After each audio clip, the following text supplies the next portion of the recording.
Mendel সাহেবকে বলা হতো ফাদার অফ মডার্ন জেনেটিক্স। হ্যাঁ, উনি অস্ট্রিয়ার একজন বিশপ ছিলেন, চার্চের বিশপ ছিলেন। আচ্ছা, এবং তার যে ল ছিল সেই লটাকে বলা হচ্ছে বেসিস অফ জেনেটিক্স। ঠিক আছে, তাহলে ওনার যে দুইটা ল ছিল এটা বলা হচ্ছে বেসিস অফ জেনেটিক্স। তবে জানো মেন্ডেল কিন্তু 34 ইয়ার্স, হ্যাঁ, 34 টাইপসের ভ্যারাইটিস অফ প্ল্যান্ট এটা নিয়ে তিনি কিন্তু গবেষণা করেছিলেন। আচ্ছা, এবং পরবর্তীতে তিনি এই গবেষণাপত্র যেখানে জমা দিয়েছিলেন সেটার নাম হচ্ছে এই যে ন্যাচারাল হিস্ট্রি সোসাইটি ড্রোন। আমি 34 ভ্যারাইটিস এরকম রাখবো। তো জমা দেওয়ার পর দীর্ঘদিন কিন্তু তার এটা সেভাবে আলোচনায় আসে নাই। তো পরবর্তীতে তিনজন বিজ্ঞানী যে 16 ইয়ার্স লেটার তিনজন বিজ্ঞানী এটাকে ডিসকভারি করেন এবং তারা আলাদাভাবে কিন্তু আবিষ্কার করেছিলেন। কিন্তু দেখো তাদের মনটা ছিল অনেক উদার। তারা নিজেরা ক্লেম করেন নাই যে আমরা জেনেটিক্সের এই রুল দুইটা ডিসকভার করলাম। হ্যাঁ, তারা দেখলেন যে তাৎকালিকভাবে তারা দেখলেন যে হ্যাঁ মেন্ডেল তো আমাদের 16 বছর আগে এটা আবিষ্কার করেছেন। তো তারা কিন্তু শেষ পর্যন্ত মেন্ডেলকে এটা স্বীকৃতি দেন। ঠিক আছে, এই মেন্ডেল কিন্তু ফাদার অফ জেনেটিক্স। নাইলে এই দেখো আমাদের তিনজন ভালো মানের বিজ্ঞানী, বিজ্ঞানীর নাম হচ্ছে হুগো ভিস, এটা জানতে হবে, কার্ল লরেন্স এবং এরিক শেরমার্ক। হ্যাঁ, তারা এটা পৃথকভাবে কিন্তু বের করেছিলেন। কিন্তু যেহেতু মেন্ডেল আরো আগে তারা পরবর্তীতে দেখেন যে আরো আগে মেন্ডেল আবিষ্কার করে ফেলেছেন, তো তারা কিন্তু কৃতিত্বটা নিজেরা নাই, তারা মেন্ডেলকে জানেন যে না মেন্ডেল গ্রহণ করেছেন। এজন্য মেন্ডেলকে আজকে আমরা বলছি father of genetics, modern genetics যেটা বলো। আচ্ছা, তাহলে আসলে এরা কিন্তু খুব ভালো মানের একজন বিজ্ঞানী ছিলেন, তাই না? আমরা বুঝতে পারছি। আচ্ছা, আসো। আচ্ছা, আমরা কেন এই যে মেন্ডেল পি প্ল্যান্ট, হ্যাঁ, মটরশুঁটি গাছ আমরা যদি বাংলায় বলি, তাহলে এটাকে কেন তিনি সিলেক্ট করেছিলেন? হ্যাঁ, তো এইটা থেকে আসলে তেমন প্রশ্ন হয় না। আমি বলবো যে এটা তুমি জাস্ট একটু শব্দগুলো রিডিং করবা। যেমন যেমন এটা অ্যানুয়াল লংজিভিটি। তাহলে একটা গাছের যখন অ্যানুয়াল লংজিভিটি হয় কি হবে? সেটা কিন্তু দ্রুত কিন্তু মারা যাবে, আবার নেক্সট প্রজেনি তৈরি হবে, সেটা দ্রুত মারা যাবে। মানে এক্সপেরিমেন্টগুলো দ্রুত দেখাটা আমাদের জন্য সহজ হবে। ঠিক আছে? আচ্ছা, এবার দেখো শর্ট হাফ লাইফ টাইম একই কথা। আচ্ছা, এরপর এটা হচ্ছে বাইসেক্সুয়াল, মানে একই প্ল্যান্টে মেল এন্ড ফিমেল তোমার হচ্ছে যে রিপ্রোডাক্টিভ পার্টস সেটা থাকে। হ্যাঁ, তারপর এটা কি হয়? এটা সেল পলিনেশন হয়।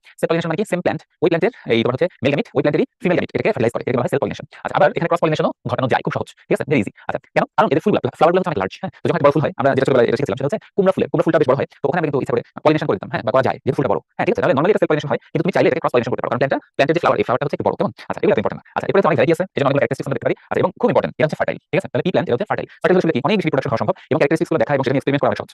এটা আমার মনে হয় দ্বিতীয় পড়ার কোনো দরকার নেই। হ্যাঁ, আসো, কিছু শব্দ আছে যেগুলো আমরা একটু বুঝে নিব, তোমরা সেগুলো বুঝো। হ্যাঁ, তারপর আমাদের একটু জেনে নিতে হবে, আমরা সিম্পল ওয়েতে একটু সহজভাবে করব। ঠিক আছে, প্রথমে যেটা আছে সেটা হচ্ছে ফ্যাক্টর। আচ্ছা, ফ্যাক্টরটা কি? ধরো এই যে এখানে আমরা একটা ছবি দেখাচ্ছি, দেখো এই যে সেলের মধ্যে এটা হচ্ছে নিউক্লিয়াস, এই নিউক্লিয়াসের ভেতরে আছে হচ্ছে ক্রোমোজোম, এই যে আমাদের ক্রোমোজোম, এই ক্রোমোজোমের ভেতরে দেখো এরকম প্যাটার্ন, এই যে এই হচ্ছে আমার ডিএনএ। ঠিক আছে, তাহলে পার্ট অফ দ্য ডিএনএ, কেমন? তাহলে পার্ট অফ দ্য ডিএনএ ধরো কথা ডিএনএ এর, হ্যাঁ, ডিএনএ এখান থেকে শুরু করে এই পর্যন্ত আমি কেটে নিলাম। তাহলে এই পর্যন্ত অংশ এটা পার্ট অফ দ্য ডিএনএ, এটাকে আমরা বলছি ফ্যাক্টর অথবা জিন। আমরা সহজভাবে যদি বলি তাহলে জিন বা ফ্যাক্টর, এটা একটু খাতায় লিখে রাখবা। জিন বা ফ্যাক্টর হচ্ছে পার্ট অফ ডিএনএ, ডিএনএ একটা পার্ট, যে কোনো পার্ট হতে পারে। ঠিক আছে, আচ্ছা গেল। আচ্ছা, এটাই হচ্ছে ফাংশনাল ইউনিট অফ ক্রোমোজোম। এই কথাটা আমি তোমরা রাখবো, জিন হচ্ছে ফাংশনাল ইউনিট অফ ক্রোমোজোম। আচ্ছা, এই মোটামুটি কথা, এখানে খুব বেশি কিছু বলার নেই। আচ্ছা, এবার আসলে লোকাস। আচ্ছা, লোকাসটা বুঝতে হলে আমরা একটা ছবি আঁকি। ছবিটা হলো, আচ্ছা ধরো এটা ক্রোমোজোম, এটা একটা ক্রোমোজোম। হ্যাঁ,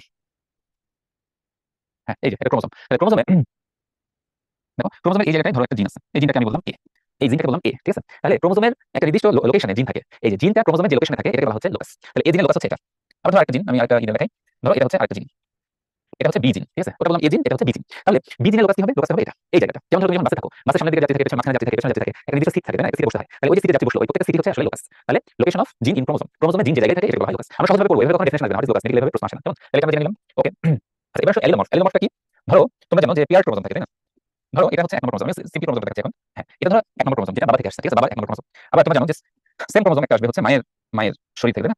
এই, তাহলে এটা হচ্ছে এক নম্বর ক্রোমোজোম যেটা আসলে মায়ের শরীর থেকে আসছে। ঠিক আছে, তাহলে এই যে এরকম দুইটা ক্রোমোজোম আমরা দেখতে পাচ্ছি। এখন দেখো এই কথাটাই লিখছে, হ্যাঁ, এই যে সেম লোকাসে যদি থাকে লোকাস হোমোলোগাস ক্রোমোজোম, তাহলে এই দুটো ক্রোমোজোমকে আমরা বলছি হোমোলোগাস ক্রোমোজোম। মানে এই জিন মানে ক্রোমোজোম দুইটা একটা বাবা থেকে আসে একটা মায়ের থেকে আসে এবং এটা জিনের স্ট্রাকচার, ক্রোমোজোমের স্ট্রাকচারগুলো কিন্তু সেম। ঠিক আছে, আচ্ছা এখন বাবা থেকে এবং মা থেকে আসছে। এখানে আমি যদি একটু দেখাই, ধরো এই জায়গাটাতে একটা জিন আছে, আবার এই জায়গাটাতে একটা জিন আছে। দেখো একই লোকাস বলবো না আমরা, তাই না? এগুলোকে আমরা কি বলবো? এগুলোকে আমরা বলবো হচ্ছে সেম লোকাস, একই লোকাসে দুটি জিন। আচ্ছা, ঠিক আছে, তাহলে এটা ধরো এ জিন, হ্যাঁ, এটাও ধরো। আচ্ছা, এটা আমি বললাম A1 জিন, ঠিক আছে, A1, আর এটা আমি বললাম A2 জিন। কথা। তাহলে এই A1 এবং A2 জিন, তাহলে আমরা এখানে দুটো জিন পেলাম, A1 আর একটা হচ্ছে A2। তাহলে এই A1 জিন হচ্ছে A2 জিনের হোমোলোগাস, যেটাকে আমরা বলি অ্যালিল। ঠিক আছে, বা অ্যালিলোমর্ফ। তাহলে একইভাবে আমরা বলতে পারি A2 জিন এটা হচ্ছে A1 জিনের অ্যালিল, এটা হোমোলোগাস। হ্যাঁ, ক্রোমোজোমের ক্ষেত্রে আমরা বলি হোমোলোগাস আর জিনের ক্ষেত্রে আমরা বলি অ্যালিল। ঠিক আছে, আচ্ছা তোমরা অ্যালিল বিষয়টা বুঝতে পেরেছো কিনা এটা আমাকে একটু ইয়েস নোতে জানাবা, কেমন? Yes or no? ঠিক আছে, এটা আমাকে একটু জানাও, রেসপন্স ইয়েস অর নো। সহজ কিন্তু, একদম কঠিন কিছু না, সহজভাবে মনে রাখবে তাইলে হবে। হ্যাঁ, তাহলে হোমোলোগাস হচ্ছে ক্রোমোজোম, সেই ক্রোমোজোমের একটা নির্দিষ্ট জায়গায় যদি সেম টাইপের জিন থাকার কথা, এটাকে বলা হচ্ছে অ্যালিল। ওকে ওকে, 100% বলেছো, বুঝতে পেরেছো। ওকে, সহজ। আচ্ছা, আমরা এই চলে গেলাম। এবার আসো হোমোজাইগাস হেটেরোজাইগাস, খুব সহজ, এটা বলবো আমি। এটা কি না জানে? হোমোজাইগাস হচ্ছে যখন অ্যালিলগুলো সেম হয়। যেমন ধরো একটা অ্যালিল টি, ক্যাপিটাল টি, একটা অ্যালিল ক্যাপিটাল টি, তাহলে দুইটা একই রকম, এজন্য এটাকে বলবো হোমোজাইগাস। তাহলে হেটেরোজাইগাসটা কি? একটা টি একটা স্মল টি, তাহলে এরকম হলে এটাকে আমরা বলবো হেটেরোজাইগাস। সহজ। আর এবার ডমিন্যান্ট রেসেসিভ, তোমরা জানো এটা একটা পি প্ল্যান্টের ক্ষেত্রে টি মানে হচ্ছে টল, তাহলে এইটা হচ্ছে টল। আর যখন এরকম না হয়, এরকম হয়, তখন এটা হয় হচ্ছে শর্ট। তাহলে বোঝা যাচ্ছে যে ক্যাপিটাল টি এটা হচ্ছে ডমিন্যান্ট জিন আর স্মল টি এটা হচ্ছে রিসেসিভ জিন। ওকে, এখন আসো জিনের ক্ষেত্রে একটা হচ্ছে ডমিন্যান্ট জিন আর একটা হচ্ছে রিসেসিভ জিন। সহজ। এখন ক্যারেক্টার দেখো দুই রকম, একটা হচ্ছে টল আর একটা হচ্ছে শর্ট। তাহলে ডমিন্যান্ট জিন যে ক্যারেক্টারিস্টিক্স ইন্ডিকেট করে সেটা হচ্ছে ডমিন্যান্ট ক্যারেক্টার, আর রিসেসিভ জিন যে ক্যারেক্টারিস্টিক শো করে এটা হচ্ছে রিসেসিভ ক্যারেক্টার। সিম্পল, এগুলো পড়ারই দরকার নেই। ঠিক আছে, এগুলো তোমরা জানো, সময় নষ্ট। আচ্ছা, এবার জিনোটাইপ। জিনোটাইপ কি? জিনটা দেখতে কেমন এটাকে বলে জিনোটাইপ। ফর এক্সাম্পল আমি যদি বলি ক্যাপিটাল টি, তাহলে এইটাকে আমরা বলবো জিনোটাইপ। জিনোটাইপ। এবার খেয়াল করো তো, তুমি একটা পি প্ল্যান্ট বা মটরশুঁটি গাছ সেটাকে যখন দেখো তখন কি তুমি ক্যাপিটাল টি এভাবে দেখো না, তুমি দেখো যে সেটাকে শর্ট নাকি লং, তাই না? তাহলে আমরা যেটা দেখি, যেমন এটা হতে পারে টল, এই যে দেখলাম গাছটা টল, এটাকেই আমরা বলি ফেনোটাইপ। ঠিক আছে, তাহলে আমরা যেটা ভিজিবল যেটা দেখা যায় এটাকে বলি ফেনোটাইপ। আর structural makeup of chromosome gene এটা হচ্ছে জিনোটাইপ। ঠিক আছে, তাহলে এটা হলো জিনোটাইপ, তাহলে হচ্ছে টল হচ্ছে ফেনোটাইপ, ফেনোটাইপ হয়ে গেল। আচ্ছা, এবার সব প্যারেন্টাল জেনারেশন বা প্যারেন্টাল আসলে। আচ্ছা, প্যারেন্টের জেনারেশনকে বলি যে বাবা মা, তাই না? এটা হচ্ছে প্যারেন্টাল জেনারেশন। আচ্ছা, আরেকটা হচ্ছে প্যারেন্ট থেকে মানে মেল এন্ড ফিমেল, সেখান থেকে যে সাকসেসিভ জেনারেশন আসে, এই সাকসেসিভ জেনারেশনকে বলা হয়, এই যে শব্দটা খেয়াল করবা, সাকসেসিভ জেনারেশনকে বলা হয় ফিলিয়া। সেখান থেকে আসছে ফিলিয়াল জেনারেশন। ঠিক আছে, তোমরা একটু খেয়াল করে দেখছো যে আমরা যখন চেকআপ দেখাবো তখন দেখবা, একটু পরে আসি, এই যে দেখো খেয়াল করে, এই যে দেখো এখানে লেখা আছে F1 জেনারেশন, তাই না? কি লেখা আছে? লেখা আছে হচ্ছে F1 জেনারেশন। তাহলে তোমার মাথায় একটা প্রশ্ন আসবে না যে এটা A1 B1 C1, এই এত বাদ দিয়ে F1 জেনারেশন কেন বলবো, F কেন বলবো, তাই না? এটা একটা প্রশ্ন আসে। তাহলে এই F মানে হচ্ছে আসলে ফিলিয়া, ফিলিয়া, ফিলিয়া মানে সাকসেসিভ জেনারেশন বা নেক্সট জেনারেশন, ঠিক আছে? এজন্য আমরা F1 বলি, F2 বলি। দেখো এই যে খেয়াল করো, এটা আমরা বলি F2 জেনারেশন। এই F শব্দটা আসছে ফিলিয়া থেকে, ফিলিয়া মানে নেক্সট জেনারেশন, ঠিক আছে? আমরা আবার মনে হয় একটু আগে যাই, তাহলে এই তো কথা হয়ে গেল, এগুলো তার পড়তে নেই। আচ্ছা, এবার মনোহাইব্রিড ক্রস খুব সহজ, একটা সিঙ্গেল ক্যারেক্টারিস্টিক্স নিয়ে যে ক্রস, এই যে এটা লেখা আছে focusing on a pair of opposite characteristics. তো ডাইহাইব্রিড কি হবে? ডাইহাইব্রিড হবে two pairs of opposite characteristics. এটা নিয়ে যদি ক্রস করি, মুখস্থ করার দরকার নেই। আচ্ছা, এবার আসো টেস্ট প্লাস ব্যাক ক্রস। আচ্ছা, একটা জিনিস খেয়াল করো, আমি এখানে একটু তোমাদের দেখাবো জিনিসটা কি। আচ্ছা, সবাই খেয়াল করবা, প্যারেন্ট, হ্যাঁ, বাবা, বাবা ধরো ক্যাপিটাল টি, ক্রস মা, মা হচ্ছে স্মল টি, স্মল টি। এবার দেখো আমাদের ফার্স্ট যে জেনারেশন হবে সেটা হচ্ছে F1, এই F1 কেমন হবে? ক্যাপিটাল টি, স্মল টি, ঠিক আছে? আচ্ছা, এবার দেখো খেয়াল করে, সেটা হচ্ছে এটা বাবা, এটা মা, তাই না? এটাকে আমরা বলবো পি, পি মানে প্যারেন্ট, ওকে? আচ্ছা, এখন দেখো, যদি কোনো প্ল্যান্টকে, অথবা এনিম্যাল, যেটা আমরা এখানে প্ল্যান্টের উদাহরণ দেখাচ্ছি, যেটা প্ল্যান্ট বলবো, যদি কোনো প্ল্যান্টকে তার প্যারেন্টের সাথে ক্রস করা হয়, তাহলে কিভাবে হতে পারে সেটা দেখো খেয়াল করে। এখানে আমি যদি লিখি টি টি ক্রস, এই যে খেয়াল করো, এই যে এটার সাথে যদি আমি এটাকে ক্রস করি, টি টি ক্রস টি টি, এটা হতে পারে, এটা আমি বললাম এ, এটা হচ্ছে এ, ঘটনা এ, এটা হতে পারে, তোমরা বুঝতে পারছো, এটা করা যাবে। আচ্ছা, এবার দেখো, এই টিটিকে আমি ক্রস করতে পারি এই টিটির সাথে, তাহলে আমি লিখে দেবো ঘটনা বি, ঘটনা বি, সেটা হচ্ছে টি ক্রস টি। মানে আমি ডমিন্যান্ট প্যারেন্টের সাথে ক্রস করতে পারি, অথবা রিসেসিভ প্যারেন্টের সাথে ক্রস করতে পারি, পারি না? করতেই পারি। আচ্ছা, এখন দেখো, যদি আমি F1 কে ডমিন্যান্ট প্যারেন্টের সাথে ক্রস করি, তাহলে আমি বললাম ঘটনা এ। যদি আমি F1 জেনারেশনকে আমার রিসেসিভ প্যারেন্টের সাথে ক্রস করি, তাহলে এটা আমরা বলছি ঘটনা বি। এটা তোমরা খাতায় লিখে ফেলবা, এ এবং বি, ঠিক আছে? তাহলে আমরা এটা পড়াটা আমাদের জন্য সহজ হবে, টেস্ট প্লাস ব্যাক ক্রস। আচ্ছা, এখন বললাম, যদি কোনো জেনারেশনকে তার প্যারেন্টের সাথে ক্রস করা হয়, সেটা এ হোক বি হোক, এতেও হতে পারে, বিতেও হতে পারে। আমরা যদি কোনো জেনারেশন তাকে যদি প্যারেন্টের সাথে ক্রস করি, সেটা ডমিন্যান্ট নাকি রিসেসিভ সেটা দেখার বিষয় না। আমি যদি প্যারেন্টের সাথে ক্রস করি, তাহলে এটাকে আমরা বলবো ব্যাক ক্রস। তাহলে খেয়াল করো, এ এটার সাথে এটা ক্রস, এটাও ব্যাক ক্রস, এটার সাথে এটা ক্রস, এটাও ব্যাক ক্রস। তাহলে আমি লিখে ফেলবো এ এন্ড বি, এরা দুটাই হচ্ছে back cross. A and B মানে এখানে যে দুইটা ঘটনা ঘটছে, তারা দুটাই হচ্ছে ব্যাক ক্রস। মানে কোনো জেনারেশনকে তার প্যারেন্টের সাথে, সেটা কি ডমিন্যান্ট নাকি রিসেসিভ এটা আমার দেখার বিষয় না। প্যারেন্টের সাথে ক্রস, এটাকে আমরা বলবো ব্যাক ক্রস। তাহলে ডেফিনেটলি এ এবং বি এই দুইটা ক্রসই হচ্ছে ব্যাক ক্রস। এই পর্যন্ত বুঝছো কিনা? তাহলে প্যাচ লাগবে না। ইয়েস। আচ্ছা, রেশিও ক্রস ম্যাথের জন্য ইম্পর্টেন্ট কিনা? অবশ্যই ইম্পর্টেন্ট। এক্সাম্পল এন্ড রেশিও, এটাই করতে হয়, ঠিক আছে? হ্যাঁ ফুয়াদ, শুধু এটা করতে হয়। হ্যাঁ মাহি, শুধু লাল সবজি দ্বারা শুরু করবো, আর কিছু দরকার নেই। হ্যাঁ, আচ্ছা, এটা সহজ চ্যাপ্টার, এটা রিভিশন দিতে সময় লাগবে না। হ্যাঁ, আচ্ছা, ওকে, 100% বলছো যে তোমরা বুঝতে পারছো। Okay, very good. আচ্ছা, এবার আসো, খেয়াল করো তো, এ এবং বি এটার মধ্যে কোনটাতে আমরা রিসেসিভ প্যারেন্টের সাথে ক্রস করেছি, এ অর বি? এটা তোমরা একটু কমেন্টে লিখো, তাহলে বুঝতে আসলে বুঝছো। তাহলে এ এবং বি ক্রস, এই দুটার মধ্যে কোনটাতে আমরা রিসেসিভ প্যারেন্টের সাথে ক্রস করেছি? হোমোজাইগাস রিসেসিভ, তাই না? লিখো। হ্যাঁ, একদম একদম, সবাই খুব ভালো লিখেছে। ফুয়াদ, বিসমি, সিয়াম, প্রদীপ্ত, ফাইজা, সবাই খুব ভালো দিয়েছে, ভেরি গুড। বুঝতেই পারছো যে আমরা বিতে হচ্ছে প্রচ্ছন্ন প্যারেন্টের সাথে ক্রস করছি, তাই না? ইহাই ইহাই হলো টেস্ট ক্রস। যখন আমি হোমোজাইগাস রিসেসিভ প্যারেন্টের সাথে ক্রস করব, তখন আমি এটাকে বলবো, লিখো অনলি বি, অনলি বি, এটা হচ্ছে টেস্ট ক্রস। অনলি বি হচ্ছে টেস্ট ক্রস, এ কিন্তু টেস্ট ক্রস না। অনলি বি হচ্ছে টেস্ট ক্রস, কেন? কারণ বিতে আমি হোমোজাইগাস রিসেসিভ প্যারেন্টের সাথে ক্রস করেছি, কেমন? আচ্ছা, তাহলে আমরা কি এটা বলতে পারি এ এন্ড বি এরা হচ্ছে back cross, both are back cross. Only B হচ্ছে টেস্ট ক্রস। তাহলে অল টেস্ট ক্রস বা প্রসেস, তুমি গ্রামাটিক্যালি বলো, all test process are back process, but all back process are not test process. এই কথাটা তোমরা বুঝো কিনা? যদি বুঝতে পারো আমাকে ইয়েস অর নো জানাও। হ্যাঁ, ইয়েস অর নো। তাহলে এখানে পড়া শেষ। এগুলো কিন্তু তোমার পড়তে হবে না, আর আরেকবার পড়তে হবে না, কেমন? ঠিক আছে, সহজ জিনিস বুঝে পড়তে হবে, তাহলেই হবে। হ্যাঁ, ওকে, 92% বলছে, তোমরা বুঝতে পেরেছো। ওকে, তাহলে আমি আবার রিপিট করে শেষ করি। দেখো এবারে এ এবং বি, তার মানে কি? এই যে হোমোজাইগাস ডমিন্যান্ট প্যারেন্ট এবং হোমোজাইগাস রিসেসিভ প্যারেন্ট, এ এবং বি, এই দুইটা ক্রসকেই আমি বলবো ব্যাক ক্রস। কিন্তু শুধুমাত্র বি, মানে যেখানে হোমোজাইগাস রিসেসিভ প্যারেন্ট আছে, এই ধরনের ব্যাক ক্রসকে আমরা বলবো টেস্ট ক্রস। তাহলে বোঝা যাচ্ছে বি হচ্ছে টেস্ট ক্রস, এ বি দুটোই ব্যাক ক্রস। তাহলে টেস্ট ক্রস অবশ্যই ব্যাক ক্রস, কিন্তু সব ব্যাক ক্রস কিন্তু টেস্ট ক্রস না। কারণ কি? এ এটা ব্যাক ক্রস, কিন্তু এ কিন্তু টেস্ট ক্রস না। দেখো, এ কি হোমোজাইগাস ডমিন্যান্ট প্যারেন্টের সাথে ক্রস, এজন্য এটা টেস্ট ক্রস না, এটা শুধুমাত্র ব্যাক ক্রস। ওকে, আচ্ছা, এই হচ্ছে আমাদের মোটামুটি পড়া। ওকে, ফর একটা জিজ্ঞেস করছে, তোমাদের বইতে ভাবে লিখছে ম্যাটারনাল লিনিয়েজ লাগবে, তাই না? আসলে ম্যাটারনাল লিনিয়েজ এটা বইতে ভাবে বলছে প্যারেন্ট, আসলে প্যারেন্ট, কারণ ওটা যদি প্যাটার্নাল হয় অসুবিধা নাই, ঠিক আছে? হোমোজাইগাস রিসেসিভ হলেই হলো, ঠিক আছে? হ্যাঁ, তাহলে টেস্ট ক্রসের জন্য আমাদের অবশ্যই লাগবে হোমোজাইগাস রিসেসিভ, ঠিক আছে? এটা ম্যাটারনাল না হলেও হবে, তোমাদের বইতে যদি ম্যাটারনাল লিখছে, এটা প্যাটার্নাল হলে অসুবিধা নাই, সেম ক্রসই হবে, ঠিক আছে? ওকে, আচ্ছা, আমরা চলে যাই এরপরের অংশে। এই যে দেখো, মেডিকেলে কি প্রশ্ন আছে, দেখো সহজ, এটা উত্তর করো দেখি, এটা কমেন্ট করো, উত্তর করো। হ্যাঁ, দ্রুত। এটা উত্তর কি হবে? খুবই সহজ, দেখো, a pair of genes situated specific pair in the locus of homologous chromosome, আমরা একটু আগে দেখেছিলাম। তাহলে এটার উত্তর হবে হচ্ছে অ্যালিনোমর্ফ বা অ্যালিল, তাই না? আর মেন্ডেল ল, শোনো লেখা, মেন্ডেল লগের পরীক্ষা আসে না, হ্যাঁ, এটা গল্প দরকার নেই, আমরা জানি এটা স্পেশাল নেম। দেখো খেয়াল করে, এখানে লটা কখনোই আসবে না, কিন্তু লটাকে স্পেশাল নেমটা বুঝে নিব। খেয়াল করো, এখানে যেটা বলছে সেটা হচ্ছে এ পেয়ার অফ অপোজিট ক্যারেক্টারিস্টিক্স, এর ফ্যাক্টরগুলো দেখো রিসাইড টুগেদার উইদাউট মিক্সিং। এই যে এই কথাটাকে একটু মার্ক করো, উইদাউট মিক্সিং অর চেঞ্জিং। তার মানে হচ্ছে ফ্যাক্টর বা জিন এরা কিন্তু মিক্সিং বা চেঞ্জিং হয় না, মিক্সিং হয় না। তাহলে গ্যামিটে ফ্যাক্টরগুলো কখনো কি হয় না? চেঞ্জ হয় না বা মিক্সিং হয় না। ওকে, যেহেতু মিক্সিং হয় না উনি বলেছেন, এজন্য দেখো ফার্স্ট লয়ের একটা নাম হচ্ছে law of purity of gamete, pure, এটা কোনো মিক্সিং নাই। ফ্যাক্টর বা জিনগুলো কখনো মিক্সিং হয় না, একটা সাথে মিক্স হয়ে নতুন কিছু হয় না, এটা কখনোই মিক্স হয় না, এরা সিস্টেমেটিক থাকে। হ্যাঁ, তাহলে জিনগুলো কখনো মিক্সিং হয় না, এজন্য দেখো ফার্স্ট লয়ে যেহেতু মেয়েটা বলছে, এজন্য ফার্স্ট লয়ের নাম হচ্ছে law of purity of gamete, হয়ে গেল। আচ্ছা, এবার আসো, ডিউরিং ফর্মেশন অফ গ্যামিট তারা কি করে? সেপারেট ফ্রম ইচ অ্যানাদার, তারা একটা আলাদা থেকে আরেকটা থেকে আলাদা হয়ে যায়, তাই না? দুজনের খুব ভালো সম্পর্ক ছিল, এরপর কি হলো? দুজনের মধ্যে ব্রেকআপ হয়ে গেল, তাহলে তারা আলাদা হয়ে গেল, সেপারেট হয়ে গেল। এজন্য দেখো, এই লয়ের আরেকটা নাম হচ্ছে ল অফ সেগ্রিগেশন, মানে আলাদা হয়ে যাওয়া। দেখো, এটা তো মনোহাইব্রিড ক্রস, কারণ একটা সিঙ্গেল অপোজিট ক্যারেক্টারিস্টিক্স নিয়ে আমরা আলোচনা করি, তাই না? এজন্য এটা একটা হচ্ছে মনোহাইব্রিড ক্রস বা ফার্স্ট ল, এটা তোমরা সবাই জানো। তাহলে এই যে স্পেশাল নেম দুইটা, ল পিউরিটি অফ গ্যামিট, কারণ গ্যামিটে ফ্যাক্টরগুলো জিনগুলো মিক্সিং হয় না, উইদাউট মিক্সিং তারা একসাথে থাকে, এবং ল অফ সেগ্রিগেশন, কারণ গ্যামিট ফর্মেশনের সময় কি হয় সেটা হচ্ছে তারা সেপারেট হয়ে যায়, এজন্য এটা বলা হচ্ছে ল অফ সেগ্রিগেশন। শেষ, ফার্স্ট ল পড়া শেষ, ঠিক আছে? তোমরা এই স্পেশাল নাম দুইটা ব্যাখ্যা বুঝতে পেরেছো কিনা এটা আমাকে ইয়েস নোটে জানাও। ওকে, খুবই সহজ, খুবই সহজ। হ্যাঁ, বিশ্বাস করো, এটা রিভিশন দেওয়া লাগবে না। হ্যাঁ মাহি, এখানে আসলে এমসিকিউ কম আসে, একদম selective, example and ratio, example and ratio, ঠিক আছে? দেখো কি প্রশ্ন আসে। ওকে, আসো, আসো। এই যে এই অনুপাত, এই বিশাল আলোচনা দরকার নেই, আমরা জানি এই যে টল এন্ড শর্ট, এর মধ্যে ক্রস করলে এরা সবাই হবে টল। এই দুইটা টল, হেটারোজাইগাস টল, তাদেরকে যদি আমি ক্রস করি, তাহলে আমি পাবো কি? আমি পাবো এটা টল, এই দুইটা হেটারোজাইগাস টল, এটা পাবো শর্ট। তার মানে আমার রেশিও হবে 3:1। তোমাদের যেটা যেটা যেটা নিয়ে কনফিউশন, দেখো এখানে কিন্তু স্যার একটা ট্রিকি প্রশ্ন করে দিতে পারে, সেটা হচ্ছে আমি কথা একটু লিখে দিই যাতে তোমরা ভুল না করো। সেটা হচ্ছে ফার্স্ট ল অথবা মনোহাইব্রিড ক্রস, মনোহাইব্রিড ক্রস। আচ্ছা, কোশ্চেনটা তোমাদেরকেই আমি করবো, আমি একটু লিখি, তোমরা কমা দিয়ে লিখবা। একটা হচ্ছে জেনোটাইপিক রেশিওন, আরেকটা হচ্ছে ফেনোটাইপিক রেশিওন। ঠিক আছে, একটা হচ্ছে জেনোটাইপিক রেশিওন, আরেকটা হচ্ছে ফেনোটাইপিক রেশিওন। এটা তোমরা আমাকে কমা দিয়ে লিখো তো, ফার্স্ট লয়ের ক্ষেত্রে জেনোটাইপিক রেশিওন আর ফেনোটাইপিক রেশিওন কত, এটা একটু সবাই কমেন্টে লিখো, এটা সবাই কমেন্টে লিখো। আচ্ছা, আসমা ভেরি গুড, প্রদীপ্ত ভেরি গুড, প্রদীপ্ত বুঝছো, একটু ঠিকই প্রশ্ন। হ্যাঁ হ্যাঁ, দেখি, হ্যাঁ আরো একটা উত্তর চাই। হ্যাঁ সঞ্জিতা, তুমি একটা লিখছো, দুটো লিখতে হবে। হ্যাঁ সিয়াম হোসেন ঠিক লিখছো, ওকে, আরেকজন, আর দুই একজন কমেন্ট করো। এই মাহি, তুমি কি উত্তর দিলা? First law not second law. হ্যাঁ ওয়াজাহাত, ভেরি গুড ওয়াজাহাত। ওকে, সবাই খেয়াল করো, আমাদের এখানে জিনোটাইপিক অনুপাত মানে হচ্ছে, খেয়াল করো, এখানে জিনোটাইপিক অনুপাত মানে হচ্ছে TT ইসটু capital T small tea ইসটু TT. খেয়াল করো, টিটি আছে হচ্ছে একটা, এই যে একটা, ক্যাপিটাল টি স্মল টি এরকম আছে দুইটা, তাহলে ইসটু 2, আর স্মল টি স্মল টি এটা আছে একটা, তাহলে 1। তাহলে জিনোটাইপিক রেশিও হচ্ছে 1:2:1, আর ফেনোটাইপিক রেশিও হচ্ছে 1। এটা তো একেবারে অধ্যায়ের শুরুতেই তোমাদের প্রথম ক্লাসে, তোমাদের কলেজে প্রথম ক্লাসে শিখে ফেলছো, ওইটাতে তো কনফিউশন হয় না। তাহলে তোমরা ফার্স্ট ল এর জিনোটাইপিক রেশিও 1:2:1 এটা বুঝতে পেরেছো কিনা আমাকে প্লিজ জানাও, ইয়েস অর নো।